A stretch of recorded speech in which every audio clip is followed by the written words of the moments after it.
Hey guys!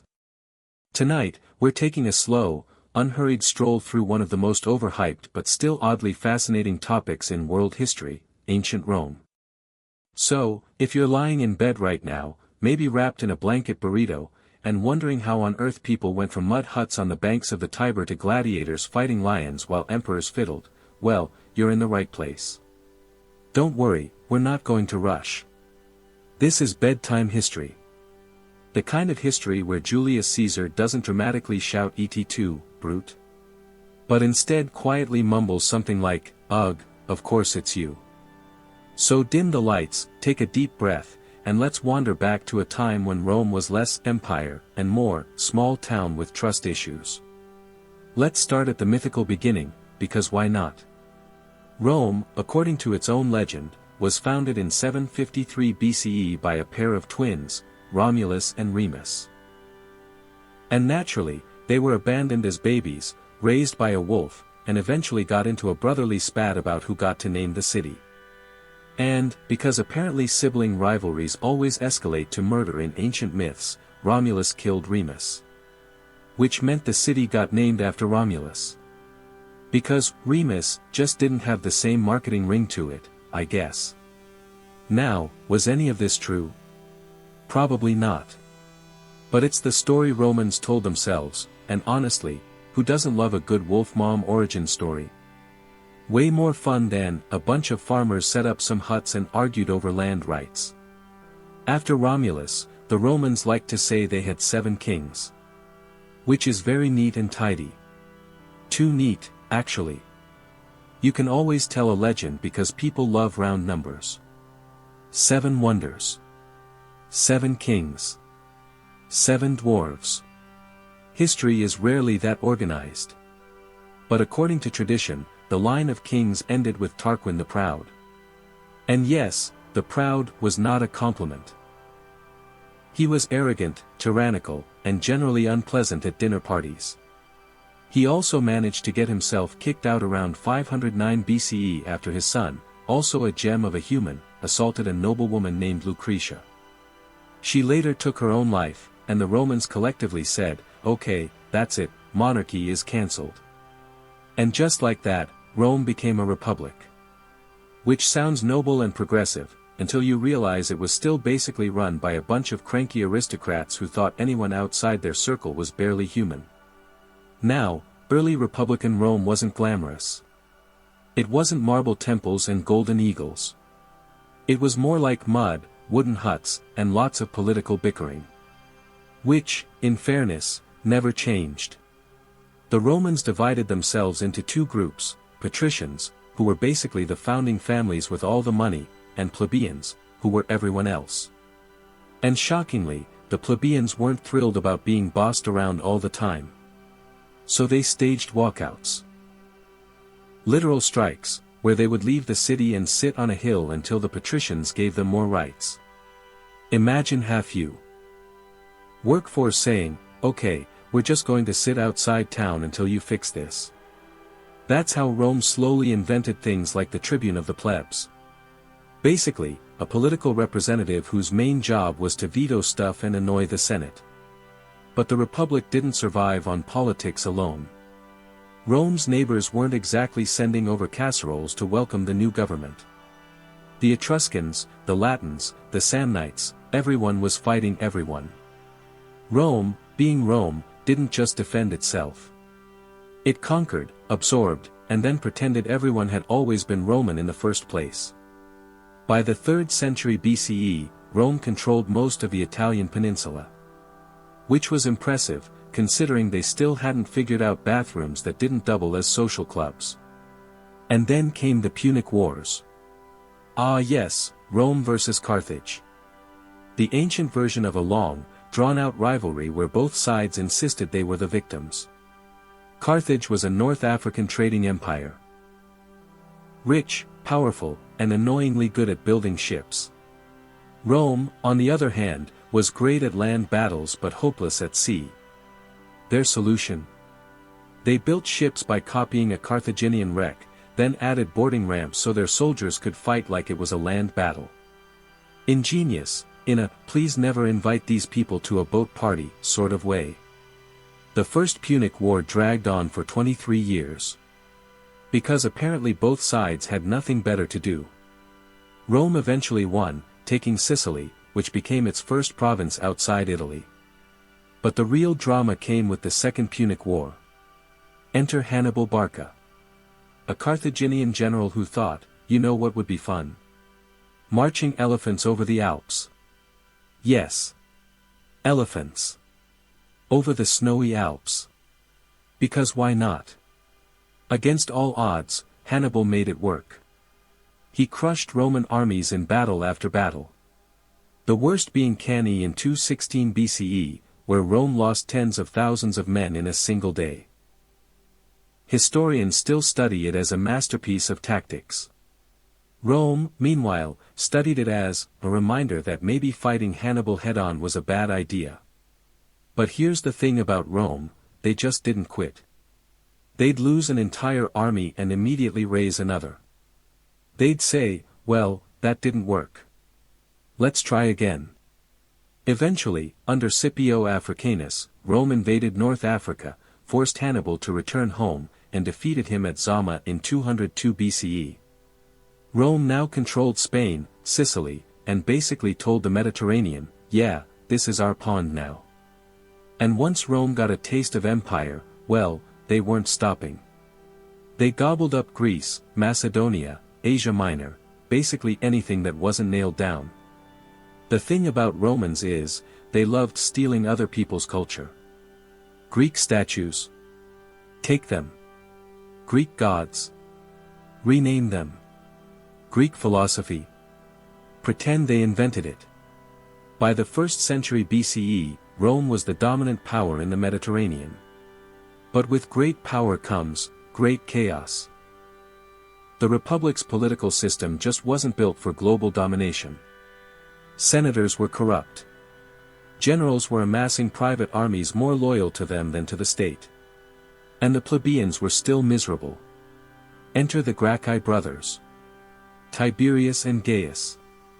They tried to reform Rome by giving land to the poor. And Rome, being Rome, responded by murdering them. Because apparently, suggesting poor people deserved land was just too radical. That set a new standard, politics by assassination. Which, let's be honest, was never a healthy coping mechanism. Then came figures like Marius and Sulla. Marius reformed the army so that soldiers depended on their generals for land and rewards. Which basically meant loyalty to the Republic was replaced by loyalty to whoever promises the best retirement package. Sulla took advantage of this by marching on Rome with his army, which was not technically allowed. But when has technically not allowed ever stopped ambitious men in togas? Sulla became dictator, killed his enemies, then retired. Because nothing says healthy democracy like a dictator who steps down only because he's bored. By the mid-1st century BCE, Rome was on a collision course with itself. Corruption, assassinations, rival generals, all the ingredients for collapse. And that's where we'll slowly drift into next time, with the rise of Julius Caesar. A man who loved power, loved publicity, and loved Cleopatra. Not necessarily in that order. So, where were we? Ah yes, the late Roman Republic. Corruption, assassinations, political walkouts, and senators acting like they were auditioning for a soap opera. The perfect setting for a man like Julius Caesar to stroll in, look around, and say, yeah, this is mine now. Caesar was born in 100 BCE, into an old patrician family that had a lot of prestige but not a lot of money left.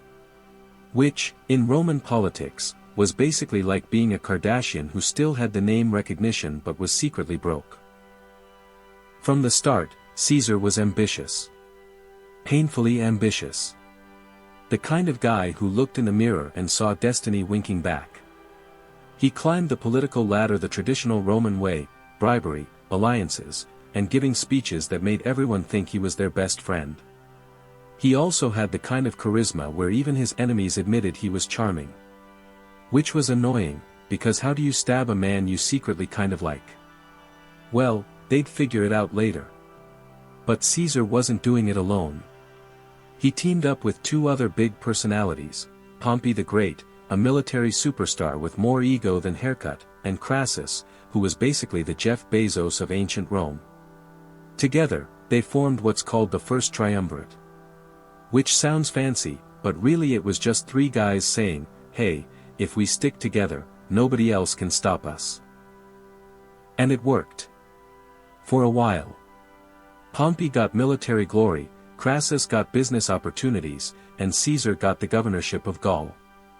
Which turned out to be the jackpot. Because Caesar in Gaul. That was like unleashing a kid in a candy store. Except the candy store was full of tribes to conquer and treasure to steal. From 58 to 50 BCE, Caesar waged war across Gaul, modern-day France, Belgium, a bit of Switzerland, and even dipping into Britain just to prove he could. His commentaries on the Gallic War, which he wrote himself, because why let anyone else control your PR, made him sound like the world's greatest general. He won battles against overwhelming odds, crushed rebellions, and generally acted like Gaul was his personal playground. The most famous moment? The Siege of Alesia in 52 BCE. Caesar faced Vercingetorix, yes, that's a real name, not a Scrabble mistake, who united the Gauls against Rome. Caesar, outnumbered, built double walls. One to keep the Gauls trapped inside the city, and one to keep reinforcements out. He starved them into submission. Vercingetorix eventually surrendered, supposedly laying his weapons at Caesar's feet. Later, Caesar paraded him in Rome and then executed him. Because Caesar loved a good dramatic ending. By the time he was done, Caesar wasn't just a general. He was a superstar. His soldiers adored him. Ordinary Romans adored him. The Senate, however, not so much. Because they knew exactly what happens when a man with too much power comes home. Meanwhile, the triumvirate was falling apart. Crassus, the money guy, died in 53 BCE after a failed campaign against the Parthians. Apparently, gold can't protect you from arrows. Pompey, once Caesar's ally, got nervous about Caesar's growing popularity. The Senate leaned on Pompey, Pompey leaned on Caesar, and before you know it, friendship over. By 49 BCE, the Senate told Caesar to disband his army and return to Rome. Which was basically like telling a cat to stop knocking things off the table. You know exactly what's going to happen next. Caesar didn't disband his army. Instead, he marched them south and crossed the Rubicon River. That little stream marked the boundary he wasn't supposed to cross with troops. By doing it, he essentially declared civil war. And supposedly, he said the famous line, Alia iacta est, the die is cast. Which is ancient Roman for, welp, no going back now. Civil war erupted. Caesar marched on Rome. Pompey and his allies fled east. Caesar followed, won battles in Greece, and eventually crushed Pompey at the Battle of Pharsalus in 48 BCE. Pompey ran off to Egypt, hoping for refuge. The Egyptians, ever the opportunists, killed him and presented his severed head to Caesar. Which, awkwardly, was not what Caesar wanted. He supposedly wept when he saw Pompey's head. Though, to be fair, Caesar weeping was probably half genuine grief and half very good theater. And speaking of theater, this is where Cleopatra enters the chat. Caesar arrived in Egypt and got embroiled in the messy politics of the Ptolemaic dynasty. Cleopatra and her brother Ptolemy XIII were squabbling over the throne. Cleopatra, ever the strategist, had herself smuggled into Caesar's presence rolled up in a rug, or maybe a laundry sack, depending on which historian you believe. Either way, it worked. Caesar was instantly taken with her. She was brilliant, ambitious, and not bad at the whole, presenting herself as a goddess, thing. The two became lovers, and Cleopatra secured her place as Egypt's ruler. She even gave birth to a son, Caesar Ion, who may or may not have been Caesar's child. Spoiler, it didn't end well for him later. Caesar, meanwhile, helped Cleopatra defeat her brother, stayed in Egypt longer than was politically wise, and then returned to Rome in triumph. By now, Caesar was unstoppable. He became dictator. At first for 1 year, then for 10 years, and eventually for life. Which, as you can imagine, didn't sit well with senators who still pretended the republic mattered. Caesar did introduce reforms. He expanded citizenship, restructured debts, and, importantly, introduced the Julian calendar. Yes, the reason your birthday falls on the same date every year. Thank Caesar. He gave us leap years, too. So, you can thank him every time February feels weird. But for all his reforms, the Senate saw him as a threat. He wore purple like a king, accepted honors like a god, and put his face on coins. Which in Rome was basically shouting, "Hey guys, I'm totally aiming to be king." And remember, Rome hated kings. They ditched Tarquin the Proud centuries ago and had been allergic to monarchy ever since. So, on the Ides of March, 44 BCE, a group of senators decided enough was enough. They stabbed Caesar 23 times in the Senate. Allegedly, his last words were "Gt2, Brute," to his friend Brutus. Though, in reality, he probably just said something less poetic, like "ow," or "really." Caesar was gone. But here's the twist, instead of saving the republic, his death only made things worse. Because power didn't vanish with Caesar. It shifted. First to his grandnephew and adopted son, Octavian. And second to Mark Antony, Caesar's right-hand man and Cleopatra's new boyfriend. Yes, Cleopatra moved on quickly. Can't blame her. Survival was the game, and Antony seemed like a strong bet. Octavian and Antony initially teamed up to hunt down Caesar's assassins, defeating Brutus and Cassius at the Battle of Philippi. The assassins committed suicide, because apparently that was the default Roman exit strategy. After that, Antony and Octavian divided the empire. Antony took the east, Octavian the west. Antony cozied up in Egypt with Cleopatra. Octavian stayed in Rome, quietly building power. And, predictably, they turned on each other. Octavian launched a propaganda campaign against Antony, painting him as a lovesick fool under Cleopatra's spell. You know, the kind of guy who ditched Rome for exotic luxury and too much eyeliner. Romans ate it up. The conflict culminated in the naval battle of Actium in 31 BCE. Octavian's forces won, Antony and Cleopatra fled, and eventually both committed suicide in 30 BCE. Cleopatra supposedly by snake bite, though more likely poison. Antony by falling on his sword, very dramatic, very Roman. Octavian now stood alone. He was the last man standing in the endless Roman civil wars. And with that, the Republic was officially dead. In 27 BCE, Octavian became Augustus, the first Roman emperor. Officially, he called himself Princeps, first citizen, to pretend Rome was still a republic. But let's be honest, he was emperor in all but name. And so began the Roman Empire. Bigger, shinier, and destined for all sorts of new disasters. Let's pause here, gently. We've gone from Caesar the ambitious patrician, to Caesar the conqueror of Gaul, to Caesar the dictator for life who couldn't dodge 23 daggers. And now we're with Augustus, the man who outlasted them all by being just cautious enough, just clever enough, and just boring enough to actually survive. Next time, we'll drift further into the early empire, Augustus, Tiberius, Caligula, and all the emperors who proved that absolute power attracts some, let's say, quirky personalities.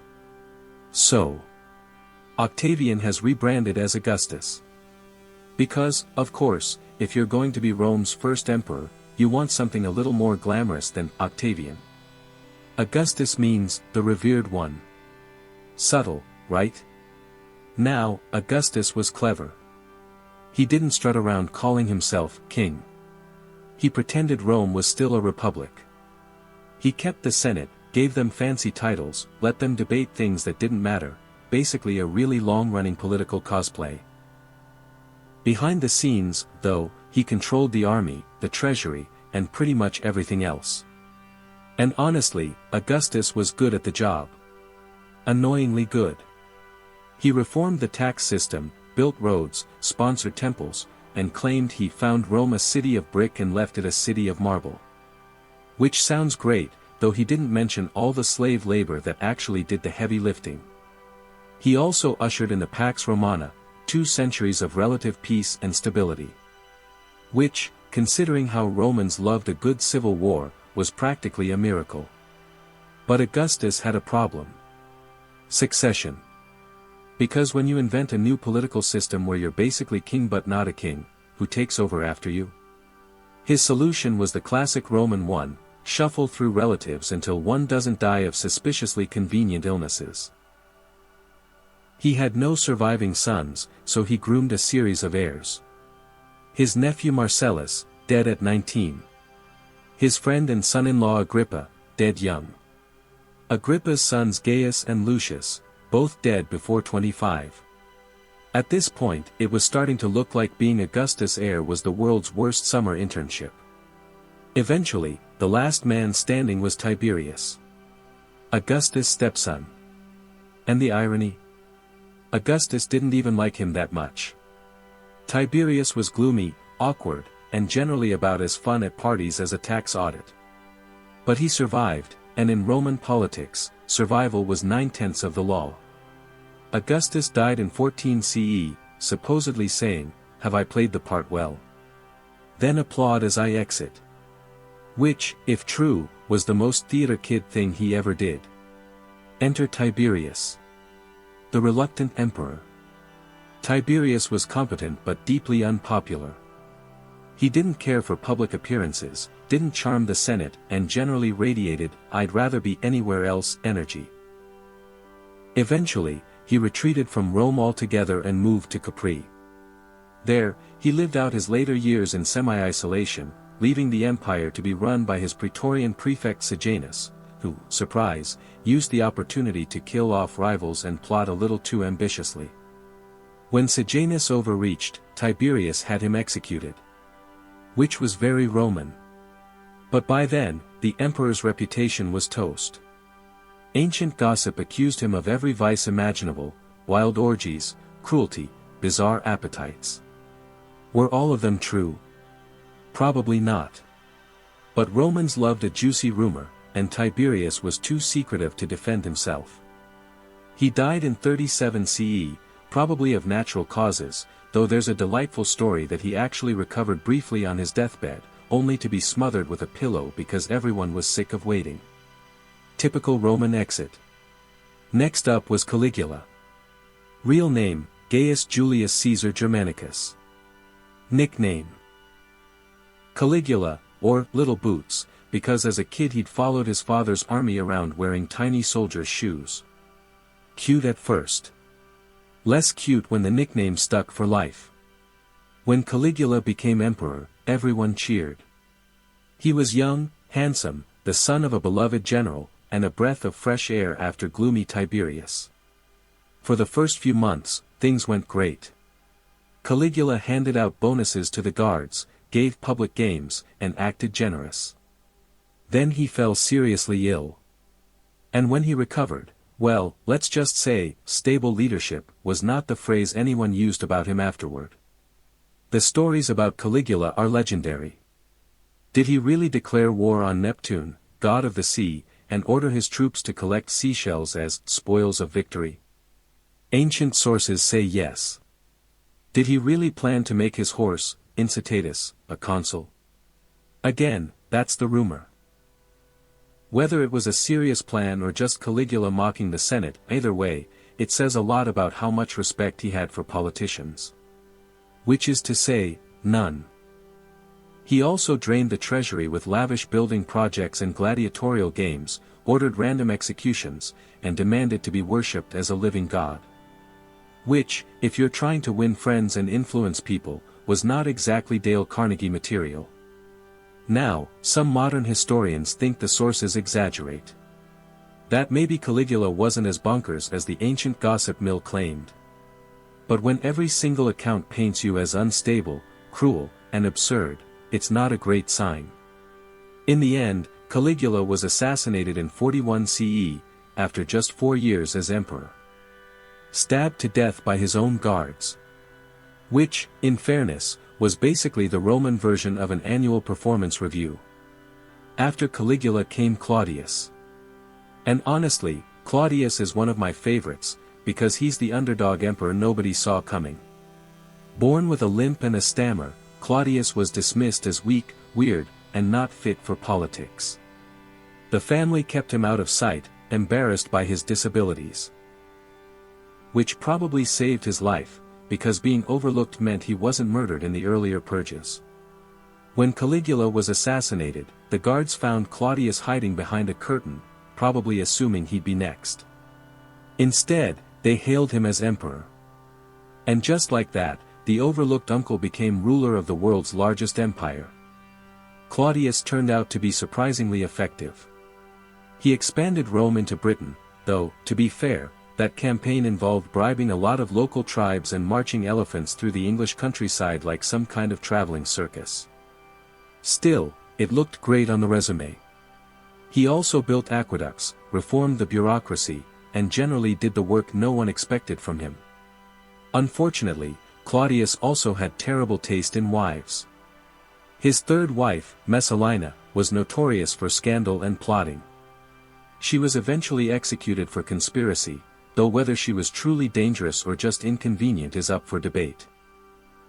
Then came Agrippina the Younger, his fourth wife, who was ambitious enough to make Machiavelli look shy. She pushed for her son, Nero, to be Claudius' heir. And surprise, Claudius conveniently died in 54 CE, allegedly poisoned by mushrooms. Who poisoned him? Many fingers point to Agrippina. And honestly, if you're married to a woman nicknamed the most ambitious woman in Rome, you probably shouldn't trust your dinner.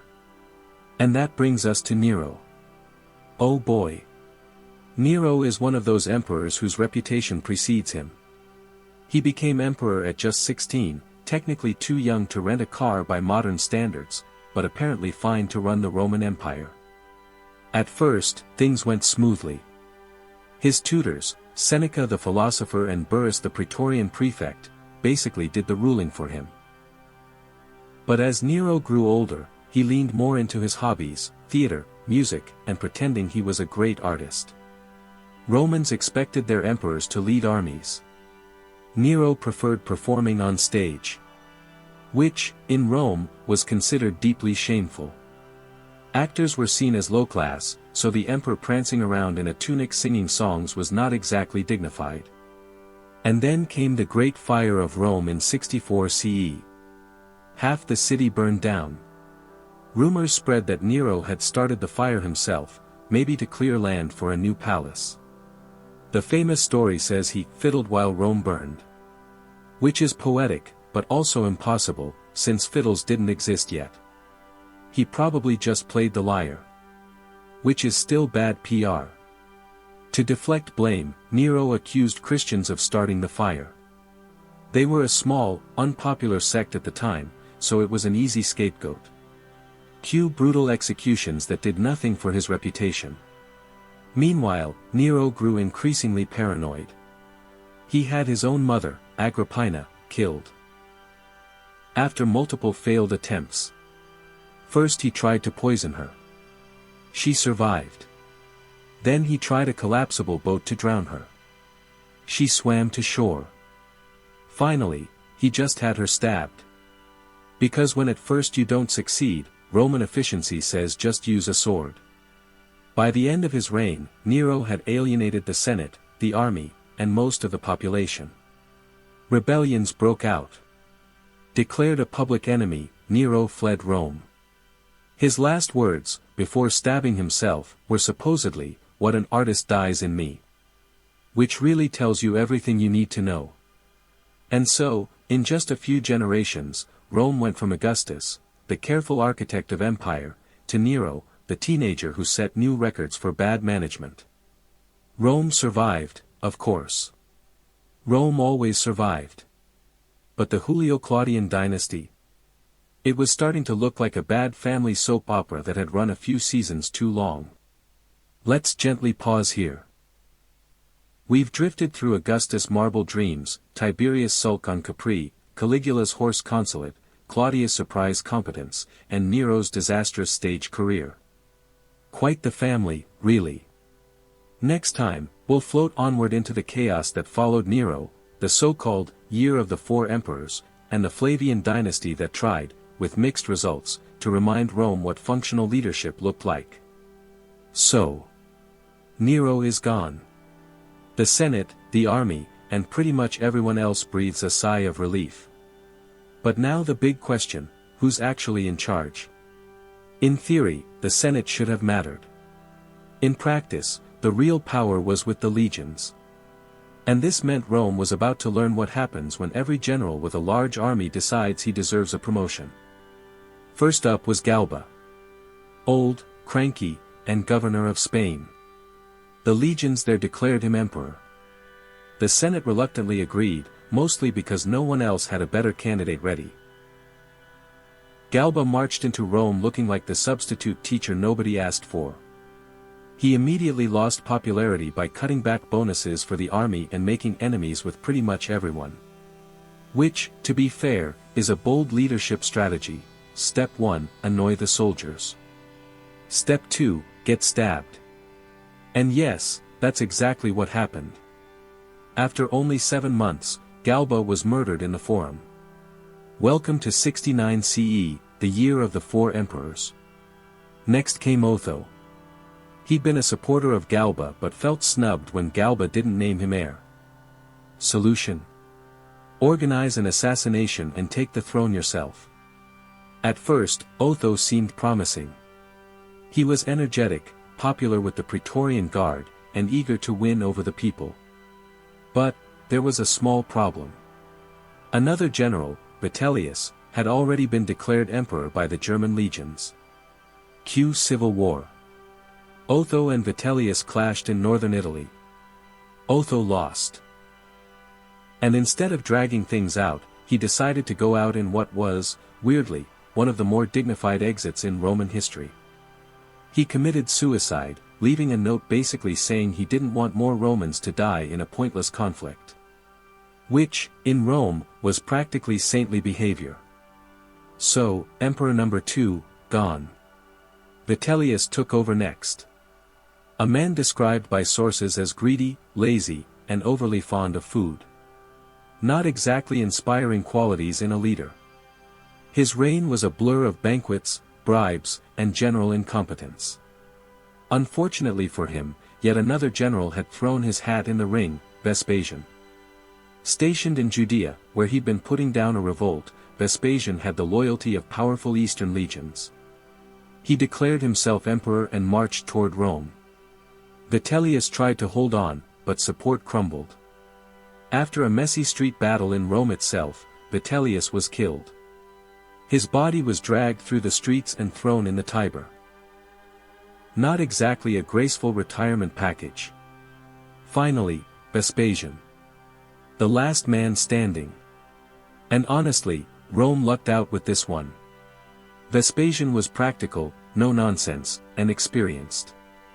He restored order, stabilized the finances, and rebuilt the empire's credibility after the Julio-Claudian meltdown. He also had a sense of humor, which was rare for a Roman emperor. When he introduced a tax on public toilets, yes, Rome taxed urinals, and his son Titus complained, Vespasian supposedly held a coin to his nose and said, "Money doesn't stink." Which is maybe the most dad joke moment in Roman history. Vespasian also began construction of the Colosseum, partly to give jobs, partly to distract people from the mess Rome had just endured. Bread and circuses, as always. He reigned for about a decade before dying of natural causes in 79 CE. According to legend, his last words were, "Oh dear, I think I'm becoming a god." Which was either genuine belief or peak sarcasm. Knowing Vespasian, probably the latter. Next came his son Titus. Famous for two things, finishing the Colosseum and dealing with disasters. First, Mount Vesuvius erupted in 79 CE, burying Pompeii and Herculaneum. Thousands died, but Titus organized relief efforts and donated imperial funds. Which, in Rome, was shockingly compassionate. Then, in 80 CE, a massive fire devastated Rome. Again, Titus helped rebuild. He earned the nickname, Delight of the Human Race, which was maybe overkill, but compared to Caligula or Nero, the bar was low. Sadly, Titus reigned only 2 years before dying suddenly. Ancient sources whispered about poisoning, probably by his brother Domitian. Because of course they did. In Rome, every mysterious death came with bonus conspiracy theories. And then came Domitian. Younger brother, bad temper, huge ego. Domitian ruled for 15 years, which technically counts as stability. But he was paranoid, authoritarian, and had the charming habit of executing senators for treason if they annoyed him. Which, in Rome, was basically everyone. On the plus side, he did manage some decent administrative reforms and military campaigns. But his cruelty and arrogance overshadowed everything else. He insisted on being addressed as Lord and God. Subtle, right? Eventually, conspirators in his own court assassinated him in 96 CE. The Senate, never fond of him, immediately declared a damnatio memoriae, basically erasing his name from inscriptions and statues. Which was the Roman way of saying, let's pretend this guy never happened. And so ended the Flavian dynasty. From Galba to Domitian, Rome had lurched through civil war, assassinations, volcanoes, fires, and a revolving door of emperors. Yet somehow, the empire not only survived but kept expanding, building, and taxing everything in sight. Let's take a slow breath here. We've wandered through the year of the 4 emperors, essentially Rome's reality TV season. And into the Flavians, who at least managed some stability and left us with the Colosseum as a consolation prize. Next, we'll float gently into the golden age of the so-called 5 good emperors. Spoiler, they weren't all that good, but compared to the train wrecks we've just covered, they felt practically angelic. After Domitian's assassination in 96 CE, Rome was in an awkward spot. The Flavians were gone, the Senate had declared, never again, and the Praetorian Guard was busy polishing its knives for the next opportunity. Enter Nerva. Nerva was elderly, respected, and harmless, basically Rome's version of a safe placeholder. The Senate liked him because he wasn't terrifying, and the people tolerated him because he didn't demand to be worshipped as a god. That was already an improvement. But Nerva had a problem. He didn't control the legions. Without military backing, he was basically just a kindly old man in a purple toga. The Praetorian Guard even mutinied against him at one point, demanding punishment for Domitian's assassins. Nerva had to stand there like a stressed grandpa while his soldiers dictated policy. So, he made the smartest move of his reign, adopting a popular general, Trajan, as his heir. This not only calmed the army but also created a precedent, adopting competent successors rather than relying on the genetic roulette of family dynasties. A rare stroke of Roman common sense. Nerva died peacefully in 98 CE, which was basically the highest achievement possible for an emperor. No daggers, no poison, no exile. Just old age. Revolutionary. Now Trajan. If Rome had Yelp reviews for emperors, Trajan would have 5 stars and a little badge for most liked. Trajan expanded the empire to its greatest size. He conquered Dacia, modern-day Romania, which gave Rome gold mines and plenty of dramatic statues. He also campaigned in the east, briefly stretching Roman control all the way into Mesopotamia. The empire never got bigger. But it wasn't just about conquest. Trajan invested in infrastructure. Roads, aqueducts, public baths, markets. His forum in Rome was enormous, complete with Trajan's column, a giant marble scroll wrapped around a tower, telling the story of his Dacian wars in excruciating detail. Basically ancient Rome's longest comic strip. And he was generous. Grain handouts, public entertainment, welfare programs. People loved him. Even the Senate liked him. Which was rare. Later generations actually prayed that new emperors would be luckier than Augustus and better than Trajan. High bar. Trajan died in 117 CE, while returning from his eastern campaigns. And here's the thing, instead of leaving chaos behind, he left an adopted heir. Hadrian. Which meant Rome still wasn't doomed. Hadrian is one of those emperors who fascinates historians. Because instead of obsessing over conquering more land, he actually looked around and said, maybe we have enough. Radical concept. He pulled back from some of Trajan's eastern gains, consolidated borders, and spent his reign strengthening defenses. The most famous? Hadrian's Wall in northern Britain. A stone barrier across the island to keep out the mysterious, terrifying tribes up north. Basically, ancient Rome's version of, let's build a big fence and hope it works. Hadrian was also a traveler. Unlike many emperors, he didn't just sit in Rome eating grapes. He toured the empire constantly, inspecting troops, funding projects, and popping up in random provinces like a very overdressed inspector general. But his personal life overshadowed much of his reign. Hadrian had a close relationship with a young Greek named Antinous. When Antinous died mysteriously, possibly by drowning in the Nile, Hadrian was devastated. He went full grief mode, deified Antinous, and founded a city in his name. Romans were baffled, but they dutifully worshipped the new god. Because, well, emperor says so.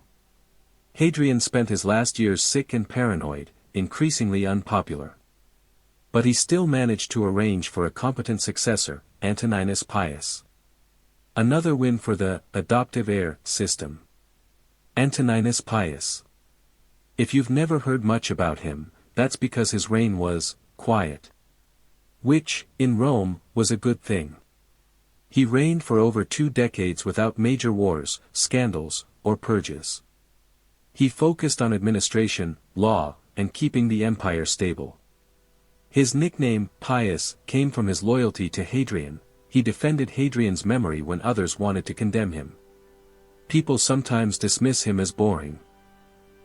But boring emperors were exactly what Rome needed. When the biggest criticism is, he didn't do much, that's practically a compliment.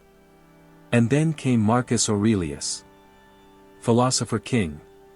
Stoic emperor. The guy whose private journal of thoughts became the Meditations, still quoted in self-help books and motivational Instagram posts today. Marcus didn't want to be emperor. He'd rather have sat in a library writing calm reflections about the universe. But duty called, and he did his best. His reign wasn't easy. There were constant wars on the northern frontiers, especially against Germanic tribes. He spent much of his life on campaign, scribbling down Stoic musings in tents while the Danube froze outside. Then came the Antonine Plague, likely smallpox, which killed millions across the empire. Including Marcus' co-emperor and adoptive brother, Lucius Verus. Through it all, Marcus tried to stay grounded. He embodied that whole, accept your fate calmly, philosophy, even while juggling crises. People admired him for it. But, and here's the catch, he broke the adoption tradition. Instead of choosing the best man for the job, he passed the throne to his biological son, Commodus. Big mistake.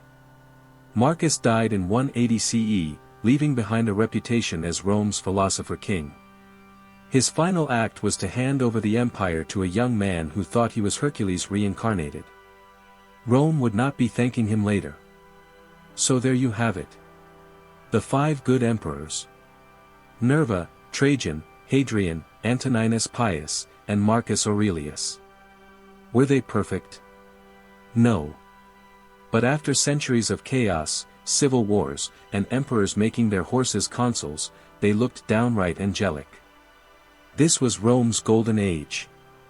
Peace, prosperity, expansion, philosophy, infrastructure. The empire at its height. Of course, golden ages never last. And when you hand things over to Commodus, well, let's just say the shine comes off pretty quickly. Let's pause gently here.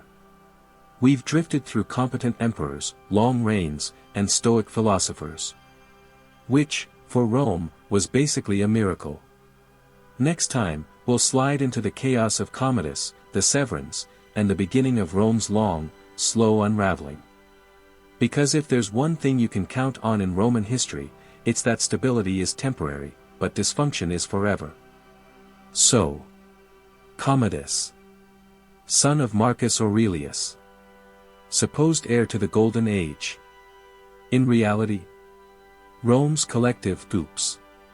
Commodus came to power in 180 CE, at only 18 years old.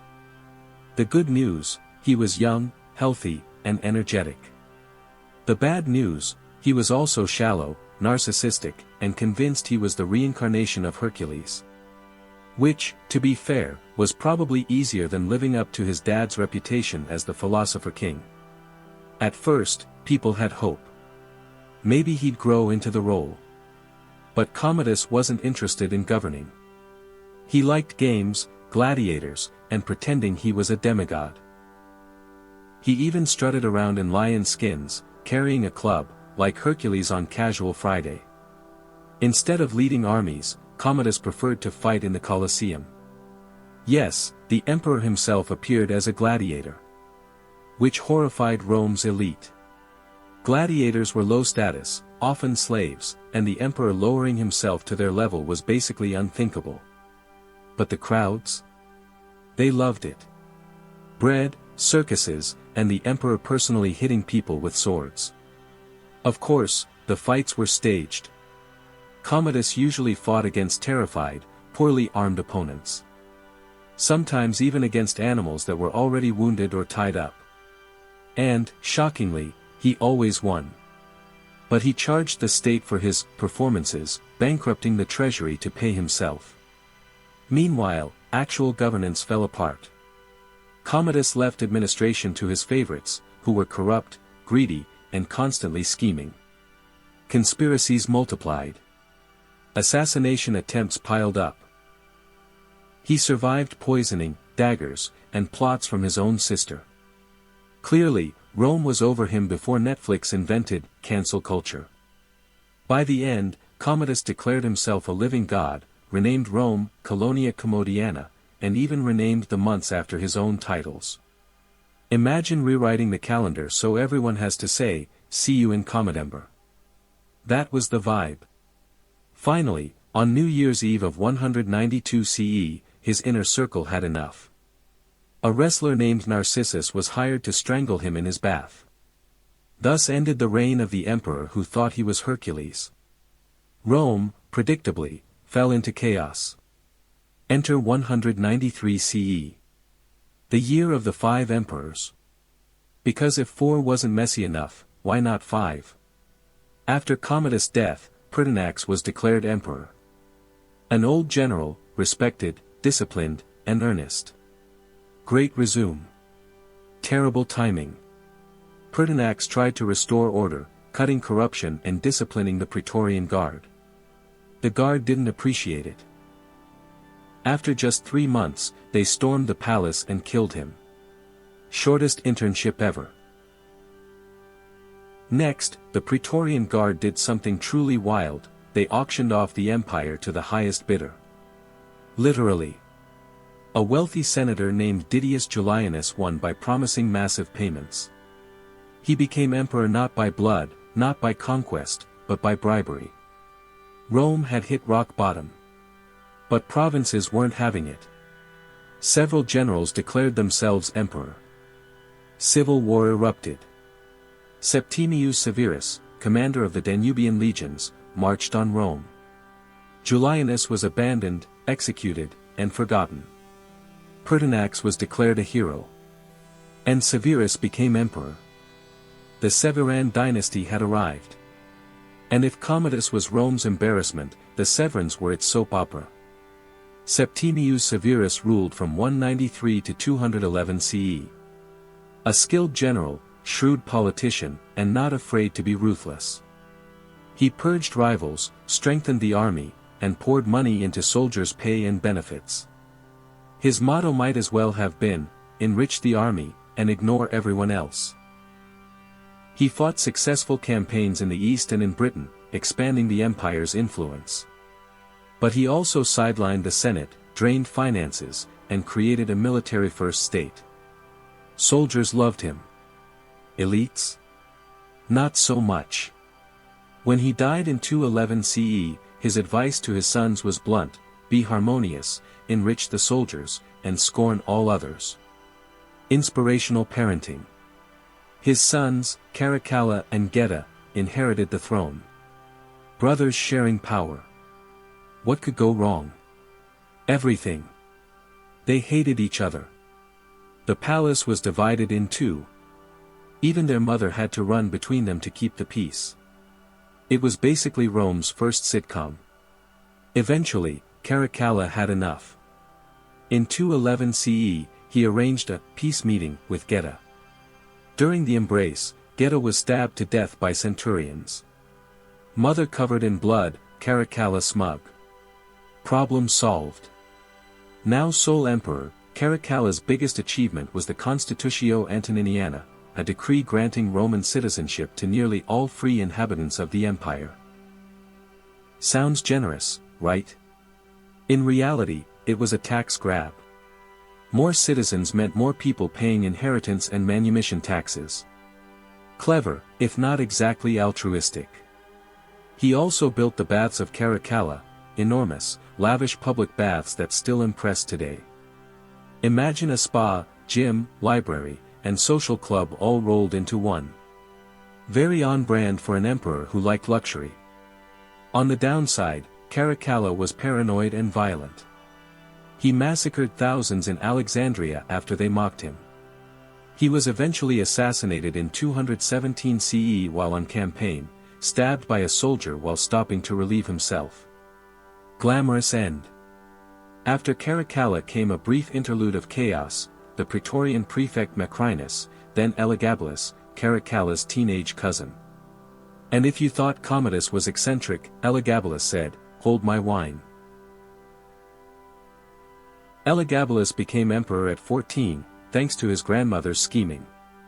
He brought with him a devotion to the Syrian sun god Elagabal, which he tried to impose on Rome. He built a massive temple, forced senators to watch foreign rituals, and even married a Vestal virgin, a scandal that horrified everyone. He was also flamboyant, indulging in luxury, bizarre banquets, and behavior that scandalized Roman elites. Ancient sources accuse him of sexual eccentricities, cross-dressing, and attempting to replace Jupiter with his own god. Whether all of it's true or not, his reputation was cemented as one of Rome's strangest rulers. After 4 years of chaos, his own grandmother turned on him. In 222 CE, the Praetorian Guard murdered him and replaced him with his cousin, Severus Alexander. Severus Alexander ruled for over a decade. He was young, mild, and heavily influenced by his mother. Which, in the hypermasculine Roman world, made him look weak. He tried diplomacy with invading Germanic tribes instead of fighting. The legions hated that. During a campaign in 235 CE, soldiers mutinied and killed both him and his mother. His death marked the end of the Severan dynasty. And with it, Rome stumbled into the crisis of the 3rd century, 50 years of near-constant chaos, invasions, civil wars, plagues, and emperors who usually lasted about as long as a loaf of bread. But that's for the next drift.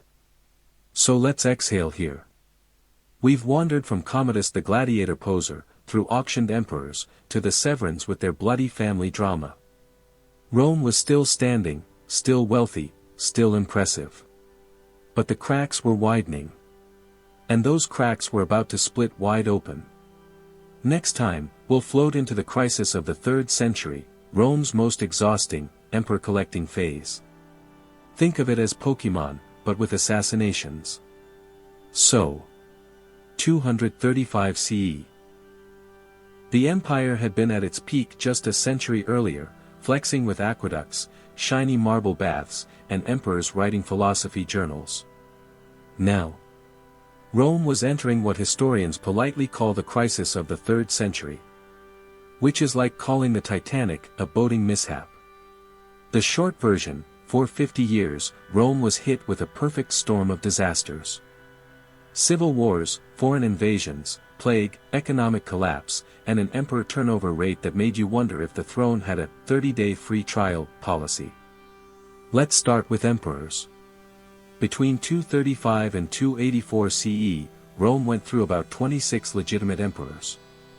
And if you count all the usurpers who declared themselves emperor for about 5 minutes, the number jumps closer to 50. Imagine living in Rome and constantly updating your coin collection, because last week's emperor had already been murdered.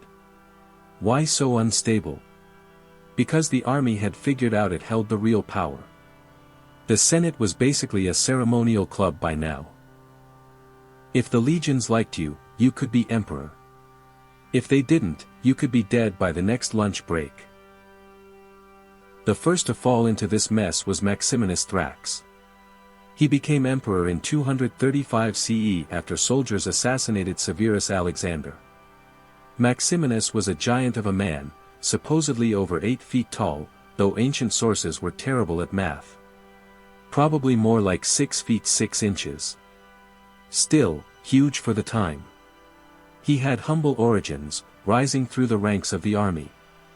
Which made him popular with soldiers, but not so much with elites. His reign was all about constant military campaigning and squeezing the provinces for money. The Senate hated him. Eventually, in 238 CE, a rebellion broke out. The Senate backed new emperors, Gordian I and his son Gordian II, down in Africa. Unfortunately, Gordian II lost a battle and died, and his father promptly committed suicide. So much for that dynasty. The Senate, panicked, appointed 2 more emperors, Pupienus and Balbinus. Neither was popular with the people or the army. They tried to share power. It went about as well as you'd expect.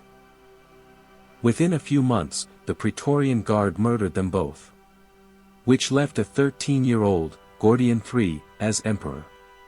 Because why not hand the empire to a teenager? To be fair, Gordian III wasn't terrible. He ruled for 6 years, advised by experienced men. But then he died in mysterious circumstances during a campaign in the east, maybe illness, maybe murder. Either way, Rome shuffled on. After him came Philip the Arab, who ruled from 244 to 249 CE.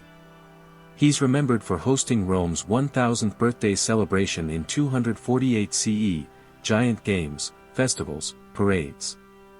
A big distraction from the fact that the empire was crumbling. He was eventually killed in battle by his successor, Decius. Decius tried to restore Rome's old traditions. He launched a big religious revival, insisting everyone sacrifice to the old gods. Christians refused, which led to some of the harshest persecutions of the early church. Not exactly a unifying strategy. In 251 CE, Decius died fighting the Goths. He became the first Roman emperor killed in battle against a foreign enemy. A bad precedent, and the first of many. The mid-200s were rough.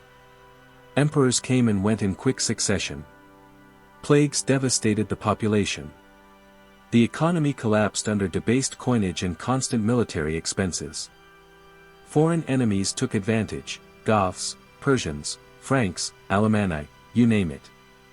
The empire was being attacked on every border, like a pizza with too many slices missing. One especially humiliating moment came with Emperor Valerian, who ruled from 253 to 260 CE.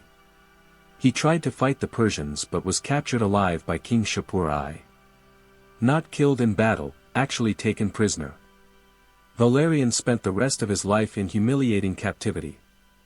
Ancient sources say he was used as a human footstool for the Persian king, forced to kneel so Shapur could mount his horse. When he finally died, his skin was supposedly stuffed and displayed as a trophy.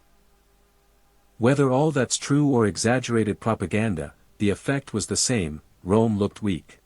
Very weak. Meanwhile, the empire itself was fracturing. In the west, parts of Gaul, Spain, and Britain broke away to form the so-called Gallic Empire. In the east, a wealthy city called Palmyra began asserting independence. So now Rome wasn't just fighting outsiders, it was falling apart from within. This is where we meet a surprisingly interesting figure, Queen Zenobia of Palmyra. Zenobia ruled after her husband's death, acting as regent for her young son. But she wasn't content to stay small. She expanded Palmyrene control across Syria, Egypt, and much of the east. She styled herself as a new Cleopatra, and for a while, it looked like the Roman Empire might split permanently. Zenobia was brilliant, ambitious, and very popular locally. But eventually, Rome got its act together. The man who pulled Rome out of the nosedive was Aurelian, emperor from 270 to 275 CE. His nickname was Restitutor Orbis, restorer of the world. And for once, the nickname wasn't sarcastic. Aurelian reconquered the breakaway Gallic Empire in the west, defeated Zenobia in the east, and reunited the empire. He also built the massive Aurelian walls around Rome, recognizing that even the capital wasn't safe anymore. He was tough, efficient, and effective. Of course, like so many emperors, he was assassinated by his own men after just 5 years. But at least he left the empire in better shape than he found it. After Aurelian, a string of short-lived emperors filled the gap until Diocletian came to power in 284 CE. And Diocletian is where the story shifts again, from chaos to a kind of grim stability. But that's floating ahead. For now, the crisis of the 3rd century is a reminder of just how fragile Rome had become. The empire survived, yes, but it was scarred. Borders were weaker, cities smaller, coins worthless. The glory days of Augustus and Trajan were long gone. So, let's pause here. We've floated through emperors being auctioned, murdered, stuffed as Persian trophies, and upstaged by a queen from Palmyra. Rome had survived 50 years of madness, but it wasn't the same Rome anymore. Next time, we'll drift into the reforms of Diocletian and the strange experiment of the Tetrarchy, Rome's attempt to solve its emperor problem by having 4 emperors at once. Because if one ruler gets killed every few years, maybe 4 rulers is the answer. What could possibly go wrong? So, 284 CE. Enter Diocletian. If Rome were a soap opera, Diocletian would be the stern, no-nonsense character who shows up and says, "Okay, everyone, let's clean this mess up before the ratings drop." Diocletian was a soldier from Dalmatia, humble origins, practical mindset, unafraid to wield power decisively. Unlike his predecessors, he didn't rely on charisma, popularity, or luck. He relied on structure, bureaucracy, and a bit of intimidation. The empire was exhausted. Borders were porous, armies mutinous, finances collapsing, and generals thinking the purple toga was a free-for-all. Diocletian decided to do something radical, split power. Enter the Tetrarchy. Tetrarchy literally means, rule by 4. 2 senior emperors, called Augusti, and 2 junior emperors, called Caesars. East and West, young and old, mentoring and managing. The idea? If one ruler dies, another can step in. Less chaos, more stability. On paper, brilliant. In practice, well, Rome is Rome. Diocletian ruled as the Eastern Augustus. His co-emperor in the West was Maximian. Their Caesars were Galerius and Constantius. Think of it like a Roman Avengers team, except everyone was paranoid and nobody really trusted each other. To make the system work, Diocletian went big on ceremony. He invented all sorts of new court rituals, elaborate dress codes, and pomp that made emperors look almost godlike. Purple robes, jeweled staffs, veils, the works. He wanted everyone to know, these people are not your friends. They are untouchable. Which, if you think about it, is a subtle way to avoid assassination. Diocletian also tackled economics. Rome's coinage had been debased so much that you could barely buy a loaf of bread with a silver denarius. He introduced new coins, price edicts, and tax reforms. Some worked. Some failed spectacularly. But at least he tried. He also reorganized the empire administratively. Provinces were split, governors' powers limited, and armies stationed strategically along borders. Borders were fortified. Cities were reorganized. The empire's skeleton was rebuilt, brick by bureaucratic brick. Religion was another area where Diocletian left his mark, not always gently. He instigated the great persecution of Christians. The state, in his eyes, was intertwined with pagan tradition, and Christians were seen as undermining unity. Churches burned, leaders executed, converts forced to comply. From a historical point of view, it was brutal. From Diocletian's point of view, crisis averted. Stability restored. Not subtle, but effective, at least temporarily. Meanwhile, Diocletian and Maximian had their own complicated relationship. Diocletian was disciplined, ascetic, and calculated. Maximian liked luxury, parties, and being adored. They tolerated each other because the system demanded it, though letters probably included passive-aggressive complaints about bathing habits, generals, and which provinces were the nicest. Eventually, in 305 CE, both Augusti decided to retire. Yes. Retire. To villas. To gardens. To quiet contemplation. One of them even grew cabbages. Rome was stunned. Emperors don't retire. They die in office, assassinated or exhausted. But Diocletian and Maximian said, nope, done. And somehow, the empire survived the retirement. Of course, the tetrarchy didn't last forever. Power struggles erupted immediately. New claimants, jealous Caesars, ambitious generals. Civil wars erupted. Yet the idea of a more structured succession left an imprint on Roman governance. It was a first attempt at taking some chaos out of the equation, though Rome remained Rome, and chaos has a way of sneaking back in. Diocletian spent his retirement quietly. He had a villa in Dalmatia, where he tended his cabbages. Yes, cabbages. Ancient sources claim he died peacefully while enjoying his garden, pondering the simplicity of life after decades of running the most complicated empire the world had ever seen. Meanwhile, the empire continued to drift toward division. The tetrarchy system had been a success in stabilizing borders and administration but failed to prevent political conflict entirely. Succession disputes, ambitious generals, and external threats ensured that the next century would still be eventful. Before we drift off, a few curious asides about the tetrarchy. Diocletian insisted on strict court etiquette. If you dared look directly at him, it was considered disrespectful. Kiss the ground, bow to the floor, maybe recite a poem. Basically, he wanted to be untouchable, and he succeeded. Coins during his reign were standardized, with portraits of each emperor, Caesar, and Augustus. If you were a citizen, every transaction reminded you of the four rulers. Sort of like corporate branding, but with swords. The palace in Nicomedia, modern-day Turkey, was built for comfort and security. It was almost fortress-like, a subtle reminder that the emperor was always watching, and untouchable. He also divided the empire into dioceses, making the bureaucracy larger, more cumbersome, but slightly more manageable. Rome never thought bureaucracy could be fun, but Diocletian tried. So, by the end of Diocletian's life, Rome was still an empire. No longer just a city-state ruling the Mediterranean, but a sprawling, complex machine. Borders were fortified, the economy somewhat stabilized, and a formal structure existed for succession. Yet Rome remained human, fallible, and occasionally absurd.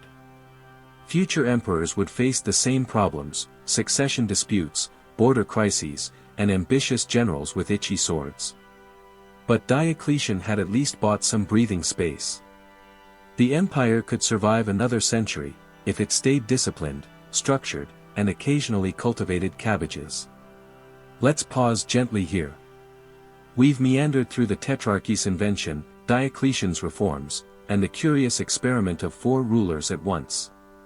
Rome had learned a lot: structure helps, ceremonial pomp intimidates, and gardening is underrated. Next, we'll float into Constantine, the first Christian emperor, and watch Rome gradually shift from pagan rituals to a Christian empire, while still keeping the traditional chaos alive in politics, administration, and family drama. So, it's 306 CE. Diocletian is gone, the Tetrarchy has collapsed, and power is up for grabs. Enter Constantine, son of Constantius Chlorus, one of the old Caesars.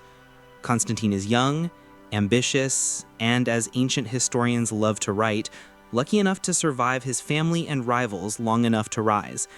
Constantine's early years were spent at the imperial court, largely as a hostage, a common practice to ensure loyalty from provincial governors. He saw firsthand how deadly Roman politics could be: parents murdered by ambitious generals, emperors auctioned off to the highest bidder, military coups every other month. You can almost imagine him lying in a crib, thinking, well, I'd better learn to fight and scheme.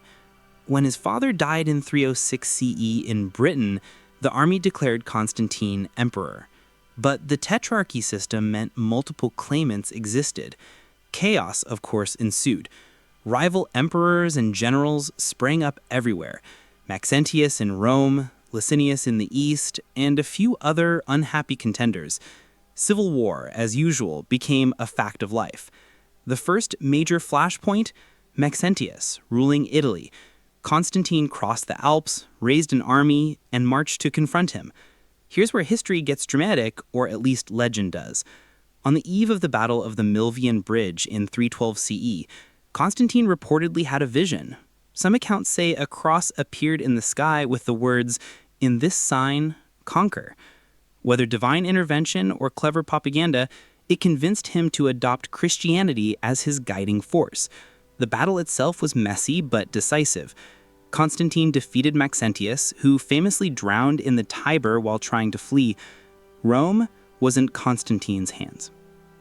Now, emperor, Constantine didn't immediately outlaw paganism, but he favored Christians. In 313 CE, he issued the Edict of Milan, with Licinius granting religious tolerance across the empire. Christians could worship openly, reclaim property, and stop worrying about sudden martyrdoms. This was revolutionary. For centuries, Romans had been cautious or hostile to Christians. Constantine changed the game. Politically, Constantine was shrewd. He realized Rome itself wasn't ideally located for managing a sprawling empire, so he established a new capital, Constantinople, on the site of ancient Byzantium in 330 CE. Strategically brilliant, far from old senatorial politics in Rome, defensible by walls, and positioned to control trade between Europe and Asia. He didn't abandon Rome entirely. The city remained a cultural and religious center, but Constantinople became the new administrative heart. Future historians would later call it New Rome, though by Constantine's day, it was very much its own entity. Constantine's reign was also filled with family drama, because Rome never stopped producing it. He married twice and had multiple sons, each with ambitions. Constantine favored his eldest, Crispus, who had military talent, but court intrigue and paranoia loomed large. Constantine's second wife, Fausta, became embroiled in a deadly plot. By some accounts, she was executed. The details murky, but the point is clear. Even in a Christianizing empire, palace intrigue remained an Olympic sport. Military campaigns occupied much of his life. He fought against Licinius to unify the empire and against various Germanic tribes along the Rhine and Danube. He was rarely idle, constantly marching, inspecting troops, and issuing edicts. He also reformed the army, dividing it into mobile units and border troops, laying the groundwork for what would become the late Roman army. Economically, he tried to stabilize the empire after decades of crisis. He reformed coinage, standardized prices for some goods, and invested in infrastructure. Roads, bridges, aqueducts, and city walls all benefited from imperial attention. Perhaps the most lasting aspect of Constantine's reign was the intertwining of imperial authority and Christianity. He convened the First Council of Nicaea in 325 CE, attempting to unify doctrine and resolve disputes among bishops. The Nicene Creed emerged, a concise declaration of Christian belief meant to standardize the faith across the empire. This council demonstrated Constantine's genius, combined religion and politics to consolidate power. Christianity wasn't just tolerated, it became a tool for imperial cohesion. Yet, Constantine was human. He could be ruthless, capricious, and at times cruel. He executed family members, exiled rivals, and used religious authority as a weapon. He was still a Roman emperor at first, pragmatic, ambitious, and occasionally paranoid. By the time of his death in 337 CE, Constantine had transformed the empire. Rome's borders were stable, Christianity was ascendant, and Constantinople was rising as a new power center. The empire, though still facing challenges, had shifted in character. Religion, politics, and administration had intertwined in new ways. Next, we'll float through the late empire. From Constantine's successors like Constantius II and Julian the Apostate, all the way to the slow collapse of the Western Empire in the 5th century. Civil wars, barbarian invasions, and court intrigue will continue, but now with the added complexity of a Christianizing empire. After Constantine's death in 337 CE, the empire was divided among his sons, Constantine I, Constantius II, and Constans. As is often the case in Roman history, dividing power among family members didn't reduce conflict, it multiplied it. Constantine I, eldest son, took the west, Constans controlled Italy and Africa, and Constantius II ruled the east. Predictably, the brothers fought. Constantine I invaded Italy to take land from Constans, only to be killed in battle. Constans ruled the west for another decade until he was assassinated by a usurper. Constantius II, meanwhile, consolidated the east, ruling for decades. The empire, though Christianized and reorganized, was still human, prone to intrigue, rebellion, and unpredictable generals. The tetrarchy idea may have dissolved, but the pattern of multiple rulers and contested succession persisted. During this period, the empire faced external pressures that hadn't gone away. Northern tribes like the Goths, Vandals, and Franks pressed the Rhine and Danube borders. In the east, Persians under the Sassanid dynasty tested the limits of Roman control. The Goths, in particular, became a persistent problem. Initially settled as foederati, allied peoples allowed to live in Roman territory in exchange for military service, they grew restless. Mistreatment, unpaid promises, and famine led to revolts, raids, and eventually large-scale migrations. One of the most dramatic chapters was the reign of Julian, called Julian the Apostate. He ruled briefly from 361 to 363 CE. Julian attempted to restore paganism and roll back Constantine's Christian reforms, though he tolerated Christians outwardly.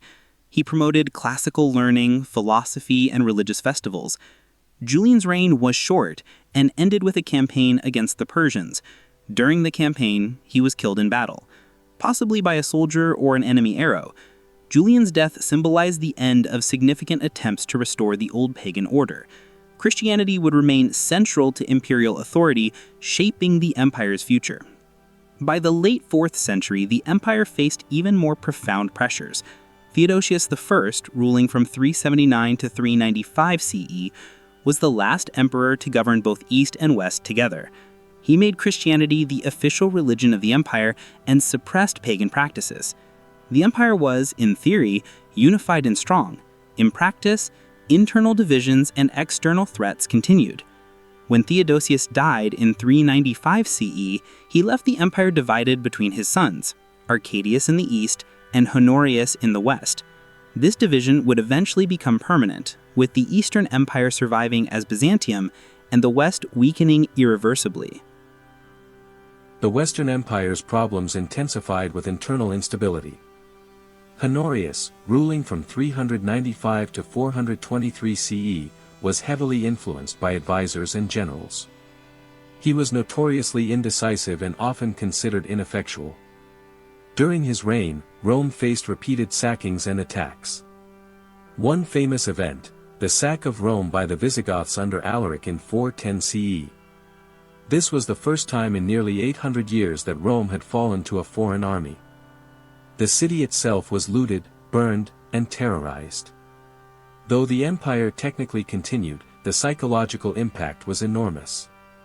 Scholars of the time wrote lamentations, noting that the eternal city seemed less eternal than previously thought. Meanwhile, the Western Empire's generals increasingly acted like kingmakers. Emperors were puppets, sometimes children, often figureheads. Power shifted rapidly between usurpers, foreign mercenaries, and ambitious senators. This constant instability weakened military defenses and emboldened barbarian groups along the frontiers.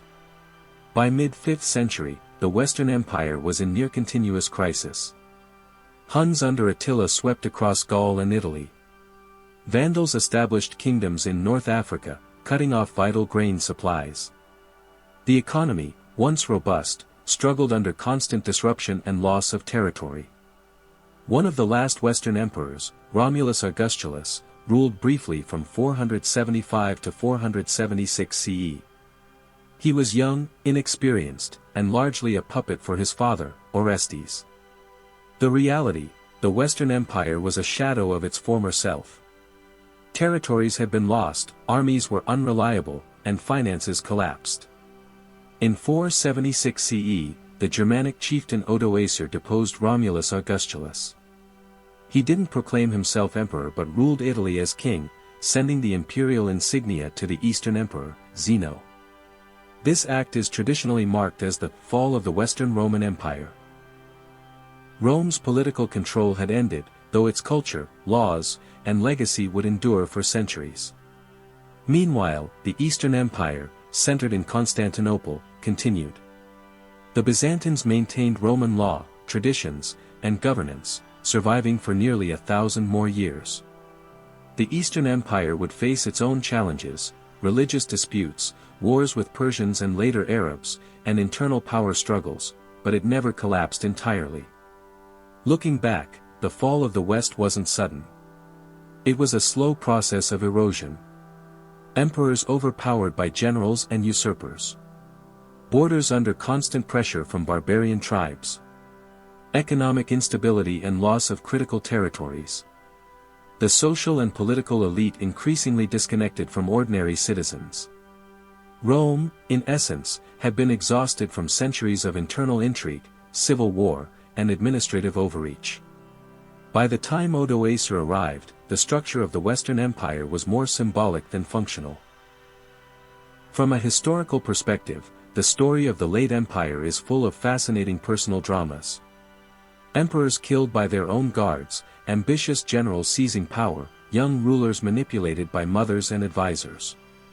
Family intrigue, political assassinations, and palace conspiracies were constants, even as the empire's borders and resources dwindled. Even the sackings, invasions, and migrations can be seen as human stories rather than abstract history, tribes seeking security, rulers attempting to assert authority, and people caught in the crossfire of centuries-long decline. So, by the end of the 5th century, the Western Empire had collapsed politically, though its cultural and legal legacy persisted. Rome itself remained a symbol of power, prestige, and human ambition, a city whose story had been written by emperors, generals, philosophers, and ordinary citizens alike. The Eastern Empire would continue, but the age of unified Roman rule in the West, with emperors striding through the Forum, legislation being passed from the Curia, and legions marching across Europe, had quietly, inexorably ended. Let's pause gently here. We've floated through Constantine's transformation, the rise of Christianity, the divisions of the late empire, and finally the fall of the West. The Eternal City had survived sackings, intrigue, and centuries of chaos, but it could not survive indefinitely under relentless pressure from both internal and external forces. Next time, we could drift through the legacy of Rome, its laws, culture, religion, and architecture, a more reflective, sleepy meditation on what endured after the political collapse. So, we've meandered through 12 centuries of history, from Rome's founding myths, through kings, republics, emperors, chaos, reform, and finally the collapse of the Western Empire. The political story may have ended, but the Roman legacy lingered, and in some ways, it still lingers today. Let's take a slow, careful stroll through what Rome left behind, in ways subtle, structural, and occasionally astonishing. First, architecture. Rome's buildings were more than stone and mortar, they were statements. The Colosseum, aqueducts, forums, and temples weren't just practical, they were messages to anyone who walked by: we are Rome. We endure. We organize. We entertain. And yes, we sometimes flood with water or fire with gladiators. Many of these structures, or their remnants, survive. Aqueducts still channel water in parts of Europe. Roads originally laid by Roman engineers continue to serve as foundations for modern highways. Bridges, theaters, and amphitheaters still echo with history, some even hosting performances today. The Romans built to last, which is remarkable when you think they didn't have concrete trucks or forklifts. Next, law. Roman law was one of Rome's most enduring contributions. The 12 Tables, the codifications of Justinian, and centuries of legal practice laid the groundwork for European legal systems. Concepts like contracts, wills, property rights, and even procedural fairness trace roots back to Roman law. Even the idea of citizenship, which Constantine and the earlier emperors had expanded, had legal and social implications far beyond Rome itself. By defining who was a citizen, Rome created a model for inclusion and obligation that many later societies would adopt, adapt, and occasionally argue about for centuries. Language, too, carries Rome's imprint. Latin was the vehicle of administration, law, literature, and scholarship. Over centuries, it evolved into the Romance languages: Italian, French, Spanish, Portuguese, Romanian. Even English, while Germanic in origin, borrows extensively from Latin, especially in law, science, and religion. Roman literature, philosophy, and historiography survived in manuscripts and schools, forming the intellectual backbone of Europe. Cicero's speeches, Seneca's Stoic musings, Virgil's Aeneid, all became texts studied, copied, and debated long after the empire's fall. Religion was transformed, too. Christianity, once a persecuted sect, became central to imperial identity under Constantine and Theodosius. It survived the fall of the Western Empire and became intertwined with European political and cultural structures for over a millennium. Many cathedrals, churches, and religious practices trace origins, directly or indirectly, to the patterns established under Constantine. Even today, Christian holidays, rituals, and church organization bear traces of Rome's administrative and cultural influence. The church became a stabilizing force where political authority had fractured. Monuments and memory played a role in keeping Rome alive, even as its political institutions decayed. Emperors had always been obsessed with legacy: Trajan's Column, Hadrian's Wall, Constantine's monumental churches, the Aurelian Walls. These weren't just stone, they were narratives carved in marble. They told anyone walking by what Rome had achieved, and why it was still worthy of attention. Through monuments, coins, inscriptions, and texts, Rome preserved its image as eternal, or at least semi-eternal. And in many ways, it worked. Medieval Europeans continued to look to Rome as a model, a warning, and sometimes an aspiration. Even in governance, Rome left lessons. The idea of a centralized bureaucracy, provincial administration, codified taxation, and legal uniformity informed the Holy Roman Empire, the Byzantine Empire, and many later European states. Rome's experiments in shared power, tetrarchy, and succession disputes might have been chaotic, but they left lessons, mostly about what works, and what fails spectacularly. Rome's military innovations were also influential. Legions, fortifications, training regimes, and border strategies shaped medieval armies. Even the names of ranks and organization, centurions, cohorts, legions, carried forward in military traditions across Europe. The combination of discipline, engineering, and adaptability was a template that lasted centuries. And culture. Beyond laws and monuments, Rome shaped social norms, public entertainment, education, and civic life. Public baths, forums, theaters, and circuses provided spaces for community engagement. Elite education emphasized rhetoric, philosophy, and civic duty. Roman ideals of citizenship, duty, and service, however flawed in practice, influenced medieval and modern conceptions of civic responsibility. Even the messy family dramas, palace intrigues, and succession crises taught lessons, cautionary tales, almost like bedtime stories for future rulers. Don't trust everyone, expect chaos, but sometimes clever reforms and alliances can stabilize what seems impossible. Finally, memory itself. Rome survived in memory as much as in reality. Medieval chroniclers, Renaissance humanists, Enlightenment philosophers, all looked to Rome for guidance, inspiration, or warnings. Rome became a symbol, adaptable to each era's needs. In art, literature, political theory, and civic imagination, Rome never truly died. We might walk down modern streets and see echoes of Rome, a building with arches here, a Latin inscription there, or even a bureaucratic office functioning much like a provincial administration.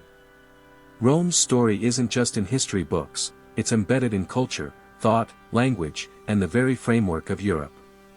So as we settle gently toward the conclusion, consider this: Rome's political structures may have fallen, but the lessons, the architecture, the literature, the laws, and even the occasional absurd family drama survived. The empire may have fractured, cities sacked, and emperors assassinated, but the human stories and structures endured. Rome teaches patience, endurance, and perspective. Empires rise, fall, and change shape, but human ambition, folly, and creativity persist. And in the quiet corners of ancient ruins, manuscripts, and coins, the whispers of Rome still echo, reminding us that history, even slow and sleep-inducing, is always present. Let's exhale slowly. We've drifted from the founding myths, through kings, republics, emperors, crises, reforms, and collapse, to the quiet meditation on what Rome left behind. The city may have fallen politically, but its spirit, law, culture, architecture, religion, and narrative, endures. So dim the lights, sink deeper into your pillow, and let the slow, unhurried story of Rome lull you. From the half-baked potatoes of Habsburgesque emperors to the cabbages of Diocletian, the grand arenas of Trajan, the Christian crosses of Constantine, and the quiet ruins that remain today, Rome has always had a story to tell. Patient, relentless, and enduring. So, we've already wandered through Rome's rise, glory, chaos, and fall. By now, the Western Empire is gone, the Eastern Empire persists, and Constantine's legacy has reshaped religion. But Rome wasn't just emperors, battles, and political collapse. There's a quieter, sometimes absurd, human side that often gets overlooked, the little eccentricities that make the story oddly comforting in a sleepy, narrative way. Consider the Roman obsession with public spectacle. Yes, gladiators, chariot races, and amphitheaters full of cheering citizens. But also, the oddly specific oddities.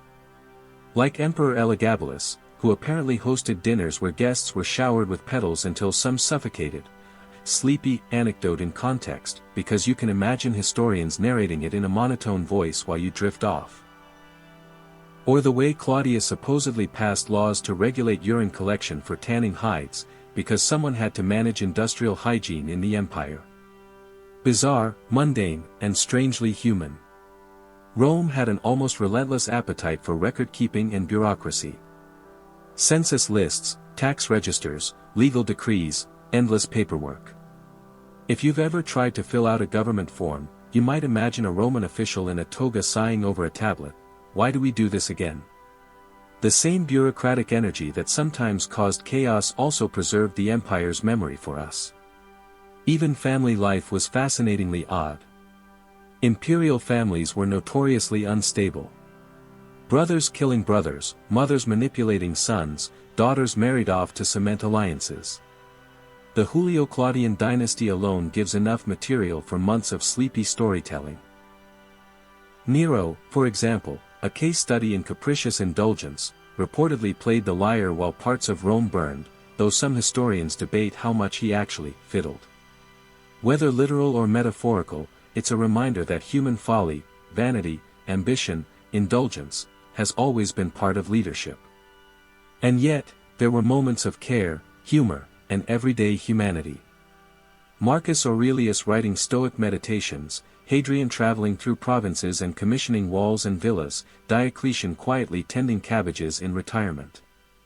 These glimpses offer balance, a gentle rhythm between chaos and calm. Speaking of rhythm, one of Rome's quieter legacies was urban planning. Streets, aqueducts, and public buildings were meticulously organized, often with practical, forward-thinking engineering.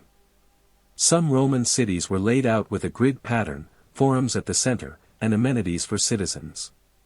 If you wander the ruins of Pompeii, you can almost hear the soft echo of daily life.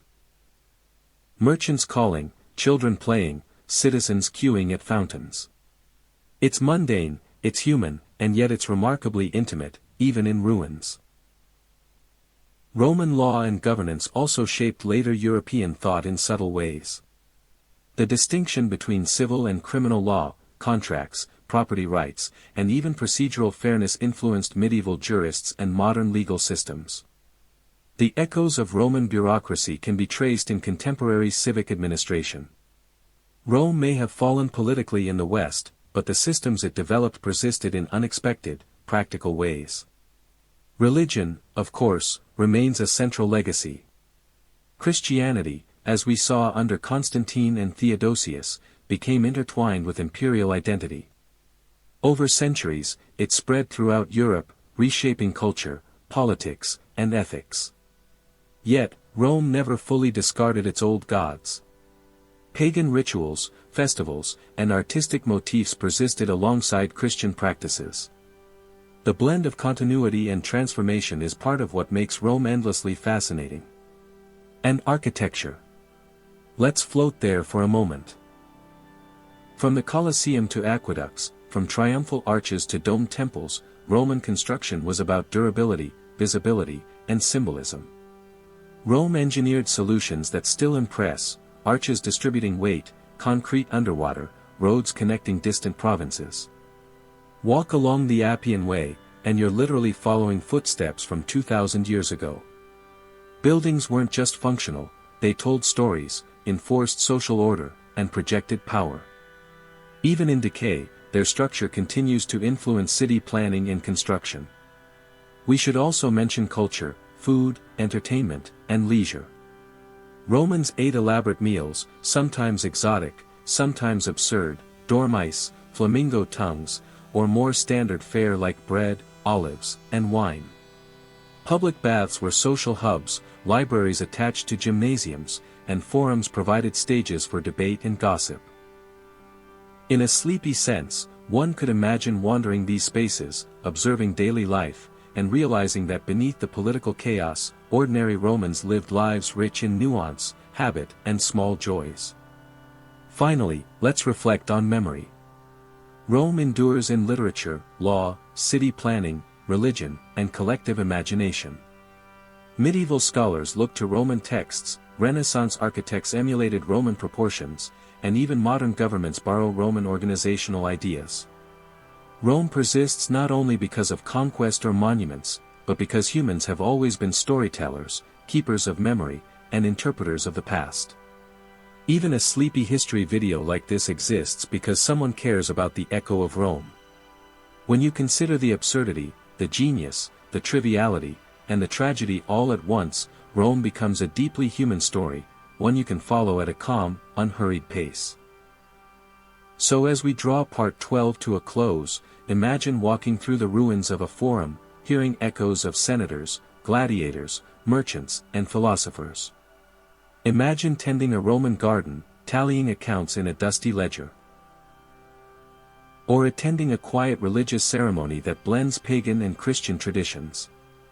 Imagine the rhythm of a civilization that endured, transformed, and left behind lessons, laughter, and human folly. Rome's political power may have faded, but its humanity, ingenuity, and eccentricity remain. And in that slow, soft, slightly absurd human legacy, there is comfort, perfect for gentle reflection and, perhaps, sleep.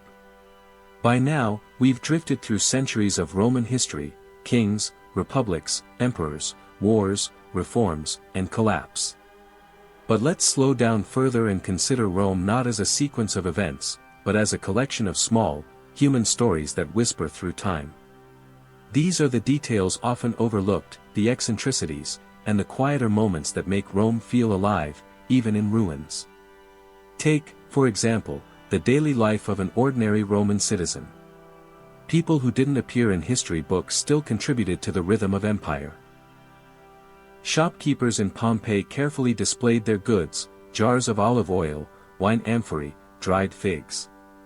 Children played in narrow streets, dogs wandered freely, and neighbors argued over property lines.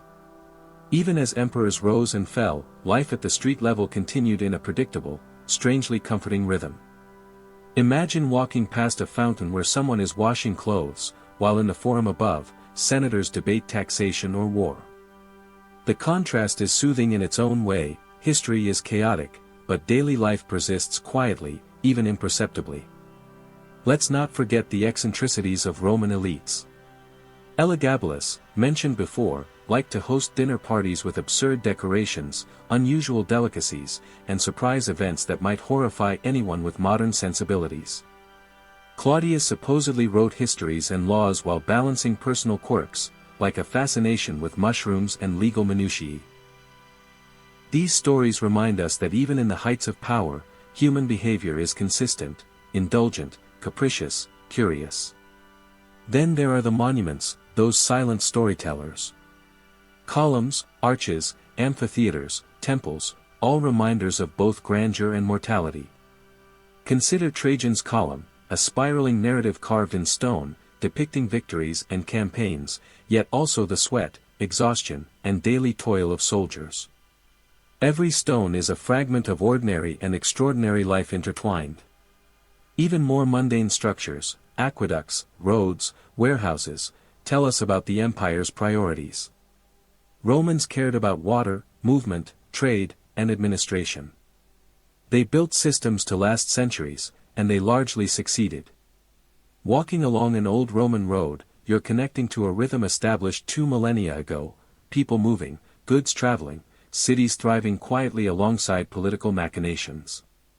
Family life in Rome was endlessly fascinating. Children were sometimes pawns in dynastic games. Marriages were political contracts, but family bonds, rivalries, and personal ambitions made life unpredictable. Remember the Julio-Claudians? Brothers killed brothers, mothers schemed, children were educated in philosophy or bribed to serve political ends. Even amidst tragedy and intrigue, moments of affection, and mentorship failure occurred, subtle human stories beneath the imperial stage. Religion also offered daily structure and comfort. Temples, shrines, and household rituals provided rhythm and meaning. Citizens prayed, offered sacrifices, and participated in festivals. Later, Christianity under Constantine introduced new frameworks, Sunday gatherings, church hierarchies, and moral instruction. But in both cases, religion served to anchor daily life, provide moral guidance, and create communal identity. And we can't overlook humor, even in history. Romans enjoyed satire, clever wordplay, and absurdities. Some emperors' quirks were exaggerated by historians for comedic effect, like Nero's artistic ambitions or Elagabalus' outrageous parties. Humor, subtle and dry, persisted in graffiti, literature, and oral traditions. Imagine scribbles on walls, "Gaius was here," or "Beware of the dog," or even more mischievous jabs at public officials. These are faint, human echoes that connect us across millennia. Economics, too, tells a story of human behavior. Coin debasement, taxation, and trade crises reflect both mismanagement and adaptability. Rome survived repeated crises because humans persisted, merchants adjusted prices, farmers grew crops, soldiers marched loyally or mutinied when necessary. These small, repeated acts of human effort, mundane, patient, methodical, sustained the empire in ways far more subtle than battles or proclamations. Consider leisure. Public baths, theater performances, gladiatorial games, and festivals created a social rhythm. Citizens had space to gather, relax, and participate in communal life. Even when political chaos reigned, these spaces provided predictable routines. Quiet comforts that helped society endure. It's almost hypnotic to imagine this rhythm, a city waking, bathing, eating, discussing politics, sleeping, and repeating the cycle day after day, century after century. Architecture and urban design also encoded daily life. Roads connected cities and provinces, aqueducts ensured water supply, markets distributed goods, and forums centralized civic life. Every urban decision reflected practicality and subtle aesthetic choices. Ancient cities were designed to support both governance and human comfort. Structures endure as proof of careful planning, attention to detail, and long-term thinking, qualities that make history quietly reassuring when considered slowly. Finally, memory. Rome endures because people remembered, wrote, and copied. Chroniclers, historians, poets, and scribes preserved stories of emperors, generals, ordinary citizens, and even mundane events. Through memory, Rome achieves a kind of immortality. It teaches a slow lesson. Human endeavors may be ephemeral politically, but they persist culturally, socially, and emotionally. Every ruin, coin, manuscript, and anecdote whispers, "We were here. We lived, we laughed, we struggled, and we endured." In these whispers, history becomes comforting, almost meditative, perfect for drifting to sleep. So, as we gently conclude part 13, imagine yourself walking through quiet ruins, hearing faint echoes of markets, footsteps, debates, and laughter. Picture emperors tending gardens, senators debating policy, children playing, citizens shopping, priests offering prayers. The grand, dramatic, chaotic history is present, yes, but the quieter, human, enduring rhythms persist. Rome may have fallen in the West, faced repeated invasions, and seen emperors come and go, but its essence, law, culture, infrastructure, stories, humor, and human endurance, remains. And in these subtle, patient lessons, there is a kind of calm. History, in its quiet, mundane, absurd, and occasionally tragic detail, can be profoundly soothing. By now, we've wandered through the rise and fall of Rome, explored emperors and emperorships, observed palace intrigues, military campaigns, religious transformations, and even Diocletian's cabbages. But there's another layer, the subtle, quiet, and strangely comforting aspects of Rome that linger even when the history books close. Consider the whisper of daily life in ancient cities. Markets humming with merchants selling grain, fish, olive oil, or pottery. Children chasing each other through narrow streets. Dogs curling up in the sun near fountains. Citizens walking from forum to baths, discussing politics, philosophy, or the weather. The rhythm of ordinary life is consistent, predictable, soothing, a slow, repetitive pulse that underlies all historical drama. Even as emperors came and went, even as the Western Empire collapsed, this rhythm persisted. People woke, worked, worshipped, ate, slept, and sometimes laughed at the absurdities around them. The quiet endurance of human routines is a kind of historical lullaby. Rome's eccentricities are worth lingering on. Elagabalus' over-the-top parties, Nero's musical ambitions, Claudius' obsession with mushrooms and law, Caligula's inexplicable whims, these stories, when told slowly, almost monotonously, become oddly calming. There's a comforting constancy to human folly.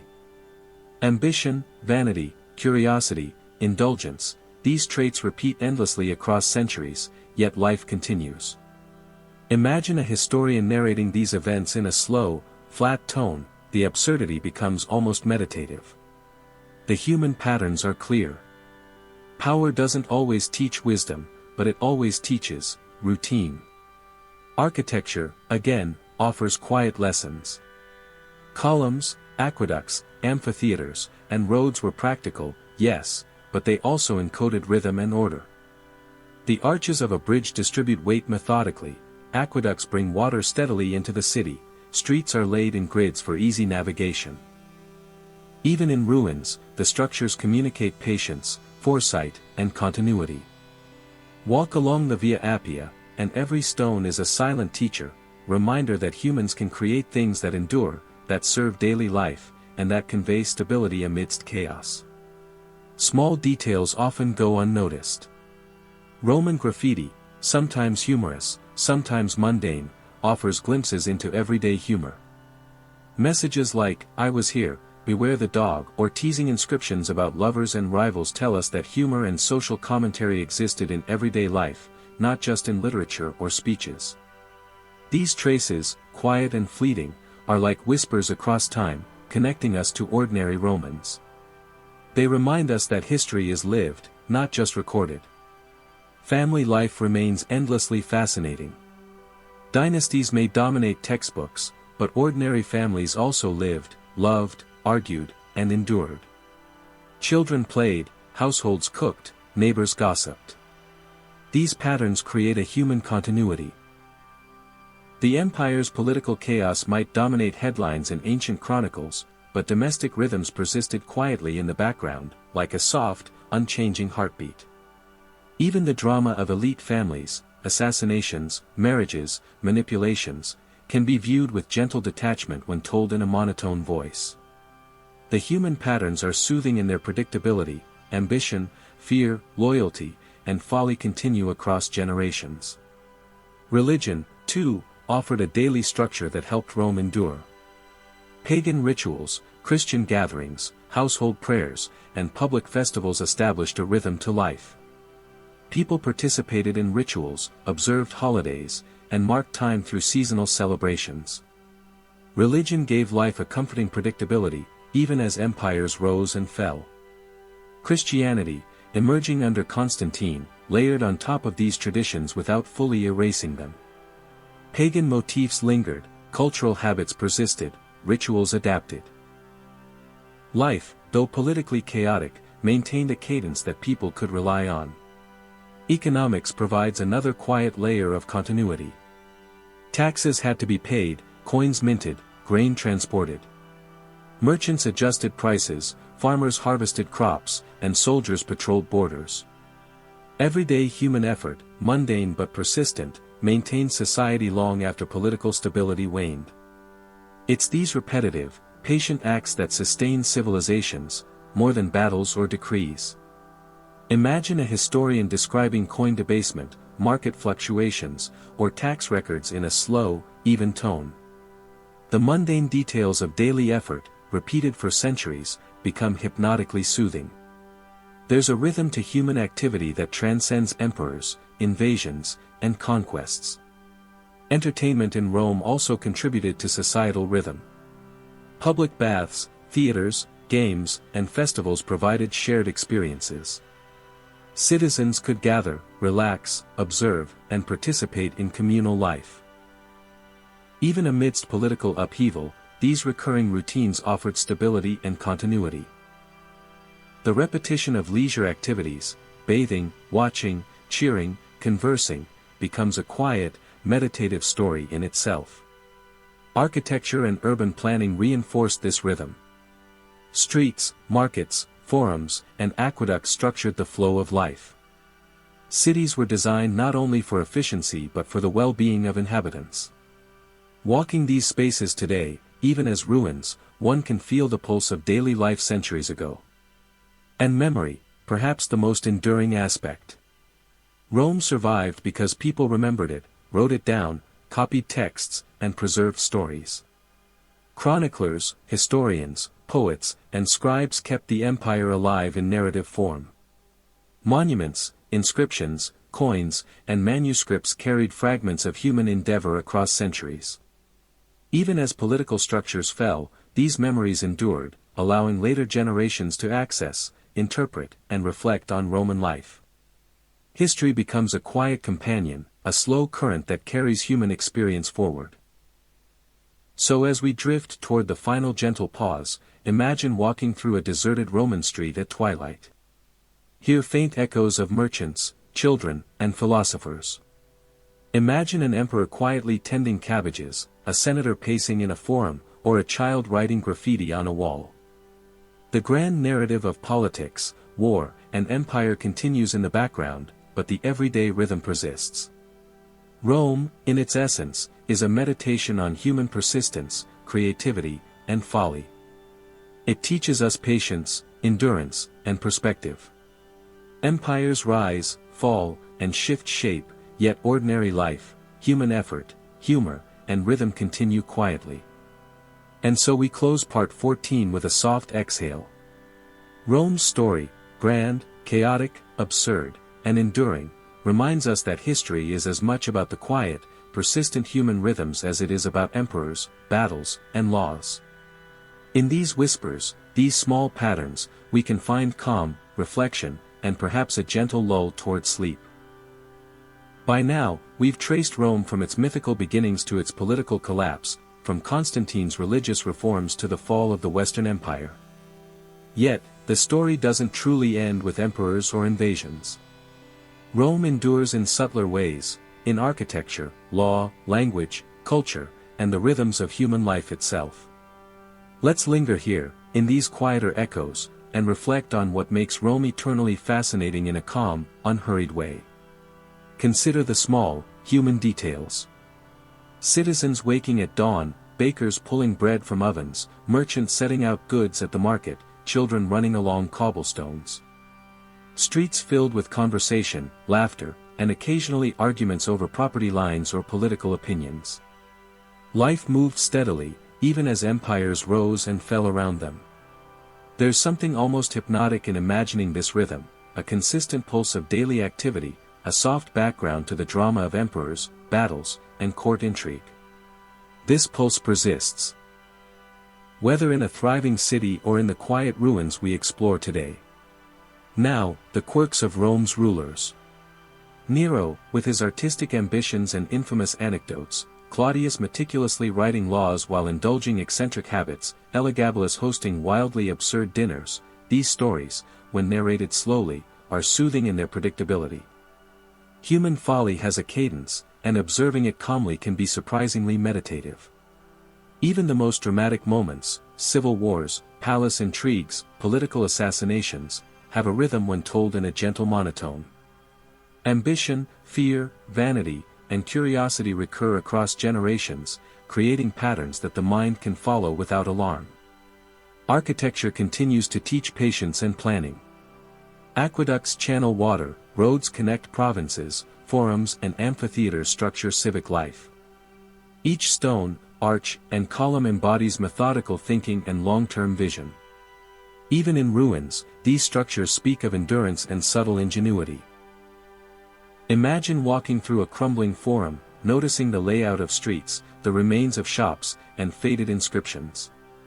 The city itself whispers lessons in organization, stability, and human creativity, quieter than the stories of conquest, but equally instructive. Daily life also carried humor. Graffiti scrawled on walls, playful inscriptions, teasing political commentary, and witty remarks on friends or rivals give glimpses of ordinary Romans' personalities.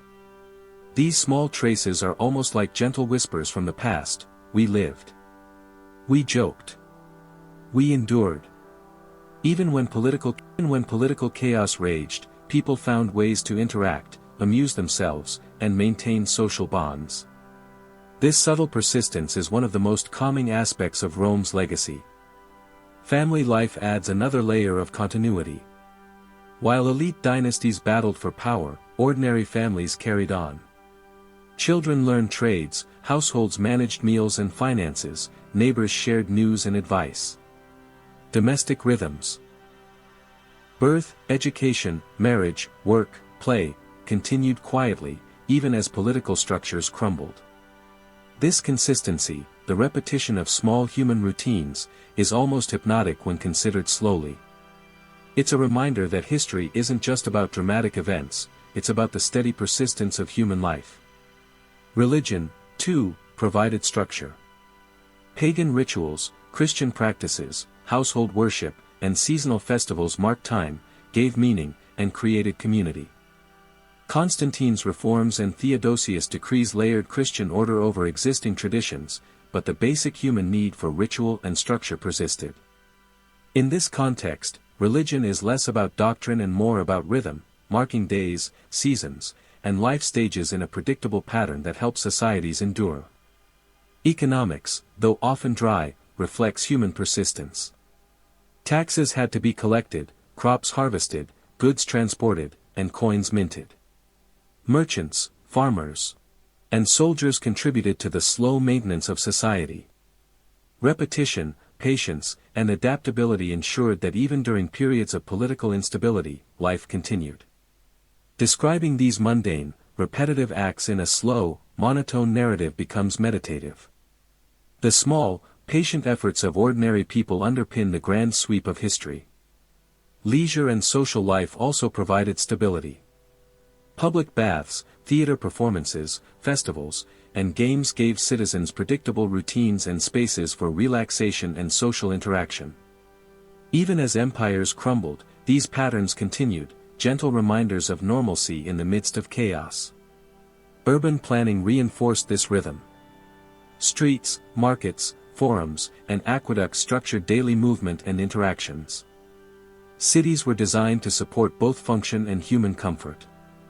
Walking these spaces, even as ruins, connects us to the pulse of Roman life. Memory remains perhaps Rome's most enduring gift. Chroniclers, historians, poets, and scribes preserved the empire in writing.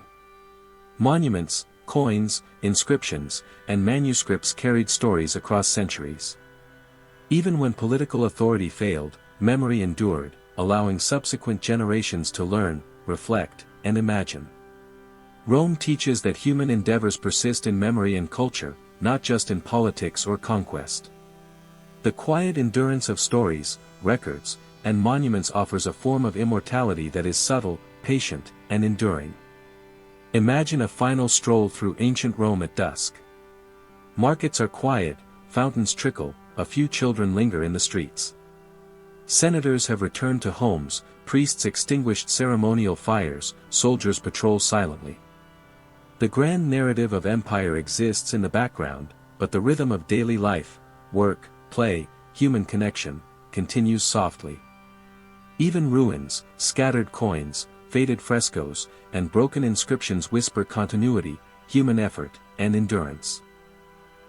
Rome may have fallen politically, but its essence, law, culture, humor, architecture, social rhythm, persists.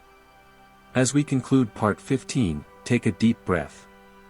Imagine the quiet, repetitive patterns of Roman life, citizens walking, children playing, merchants selling, families eating, priests praying, and emperors quietly tending gardens or writing letters.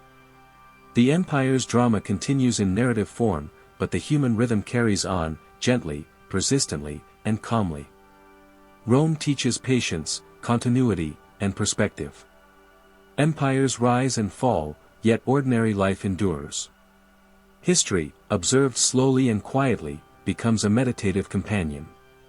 The follies, achievements, and routines of ancient Romans can soothe as much as they inform, especially when whispered in a calm, monotone voice. By now, we've wandered through centuries of Roman history, emperors, wars, reforms, collapses, and enduring legacies.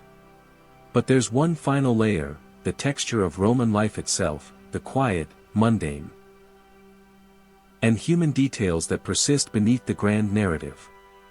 This is the part where history becomes gentle, almost tactile, and perfectly suited for a slow, hypnotic reflection. Think of Rome not as an empire, but as a living city. Citizens waking at first light, merchants arranging wares, bakers pulling bread from ovens, children chasing each other down cobbled streets, dogs curling near fountains. In the background, the distant clatter of construction, the muted chatter of officials, or the soft murmur of prayers in a temple. This is history in motion, slow and steady, almost like breathing. Even as emperors schemed or generals marched, the rhythm of daily life persisted. Markets, workshops, baths, temples, and streets continued to hum. The continuity of these routines is oddly comforting, a human heartbeat beneath the political turbulence. Let's pause for emperors' eccentricities. Nero, Claudius, Elagabalus, Caligula, all figures of excess and odd habits. When narrated in a calm monotone, their behaviors, extravagant feasts, peculiar interests, whimsical laws, become gently amusing rather than shocking. Human folly has patterns. Observing it quietly can be soothing. Even in palace intrigue, when conspiracies unfold or emperors are overthrown, the patterns repeat predictably: ambition, fear, loyalty, and vanity. In their repetition, there's calm. One can anticipate human behavior without being startled by it. Architecture again teaches patience and endurance. Aqueducts channel water over miles, roads connect distant provinces, forums provide civic space, amphitheaters host spectacles. Each stone, arch, or column reflects careful planning, long-term vision, and a kind of enduring rhythm. Imagine walking along a Roman road or through the remains of a forum. Even in ruin, the structures whisper: life was organized, methodical, and functional. The city itself tells stories of human creativity, quiet labor, and persistent attention to detail. Daily life carried subtle humor. Graffiti scrawled on walls shows teasing, commentary, jokes, and minor complaints. "I was here, beware the dog," or playful jabs at neighbors or officials reveal personality and wit. Even amidst political chaos, ordinary people found ways to amuse themselves, a gentle reminder of continuity and humanity. Family life contributed another layer of rhythm. Children learned trades, households managed meals, families celebrated milestones. Even as dynasties schemed and emperors fell, domestic routines persisted quietly. Birth, learning, work, play, these recurring acts formed the foundation of Roman life. Their repetition is almost hypnotic in its predictability. Religion anchored life as well. Pagan rituals, Christian services, household shrines, and seasonal festivals provided structure and rhythm. Constantine's reforms layered Christianity onto existing traditions, but the core human need for ritual and reflection remained. Observing these patterns slowly, one notices the continuity of meaning and daily rhythm across generations. Economics, often considered dull, also carries its own rhythm. Taxes, coin minting, trade, agriculture, and provisioning armies required persistent effort. Merchants adjusted prices, farmers tended crops, soldiers marched or guarded borders. Repetition, patience, and adaptation sustained society quietly. Narrated slowly, these mundane patterns are surprisingly meditative. They illustrate human resilience and continuity. Leisure was similarly structured. Public baths, festivals, theater performances, and games offered citizens communal activities. Even amidst political upheaval, the recurrence of these routines provided stability. Romans sought comfort in predictability: bathing, relaxing, socializing, observing spectacles, all recurring actions that fostered continuity and calm. Urban planning reinforced these rhythms. Streets, markets, forums, aqueducts, and temples organized life efficiently. Cities were designed to serve inhabitants practically and aesthetically. Walking these spaces today, one can almost feel the pulse of Roman life centuries ago, the quiet order underlying historical chaos. Memory is Rome's most enduring gift. Chroniclers, historians, poets, and scribes preserved stories, laws, anecdotes, and everyday details. Coins, inscriptions, monuments, and manuscripts carried fragments of life across centuries. Even as political authority waned, cultural memory persisted. These whispers across time remind us: human endeavors endure in stories, structures, rituals, and daily routines, even when empires collapse. History becomes meditative when experienced in this gentle, patient way. Imagine one last stroll through ancient Rome at twilight. Fountains trickle, markets are quiet, children linger in streets, a few citizens converse softly. Senators and officials have retired for the evening. Priests have extinguished fires, and soldiers patrol slowly. The grand sweep of political history fades into the background. Daily life, rhythm, and human persistence remain, a soft, steady hum of civilization enduring. Rome's story, ultimately, is about endurance. Political power rises and falls, emperors live and die, borders shift. But human creativity, labor, humor, social interaction, and memory persist. Architecture, law, language, culture, and ordinary life continue to influence subsequent generations. Even in ruins, Rome whispers, life continues. Small acts, repeated daily over centuries, create lasting structures, social cohesion, and cultural memory.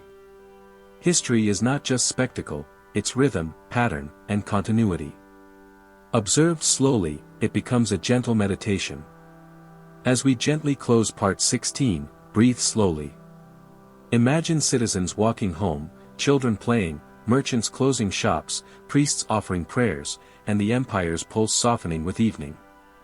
Emperors tend gardens or write letters. Ordinary citizens live quietly amid the ruins of political drama. Rome teaches patience, endurance, and calm observation. Empires rise and fall, yet ordinary life, human effort, and cultural memory endure.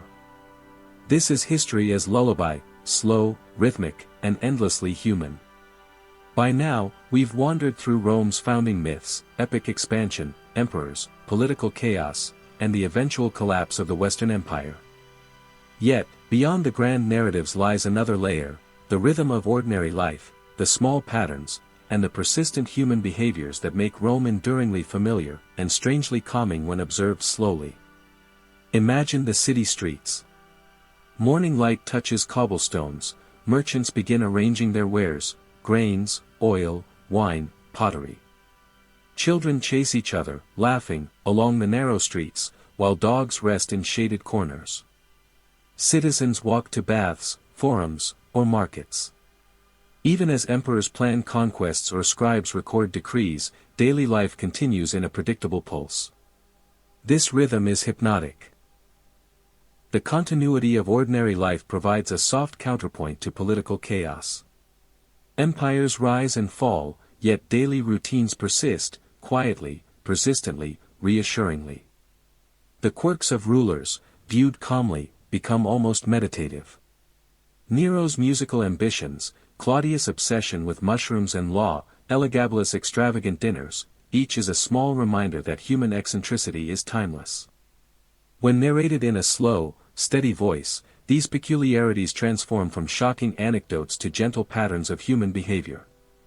Even palace intrigues, conspiracies, and succession disputes, when slowed down, reveal predictable rhythms, ambition, envy, loyalty, and vanity recurring across generations.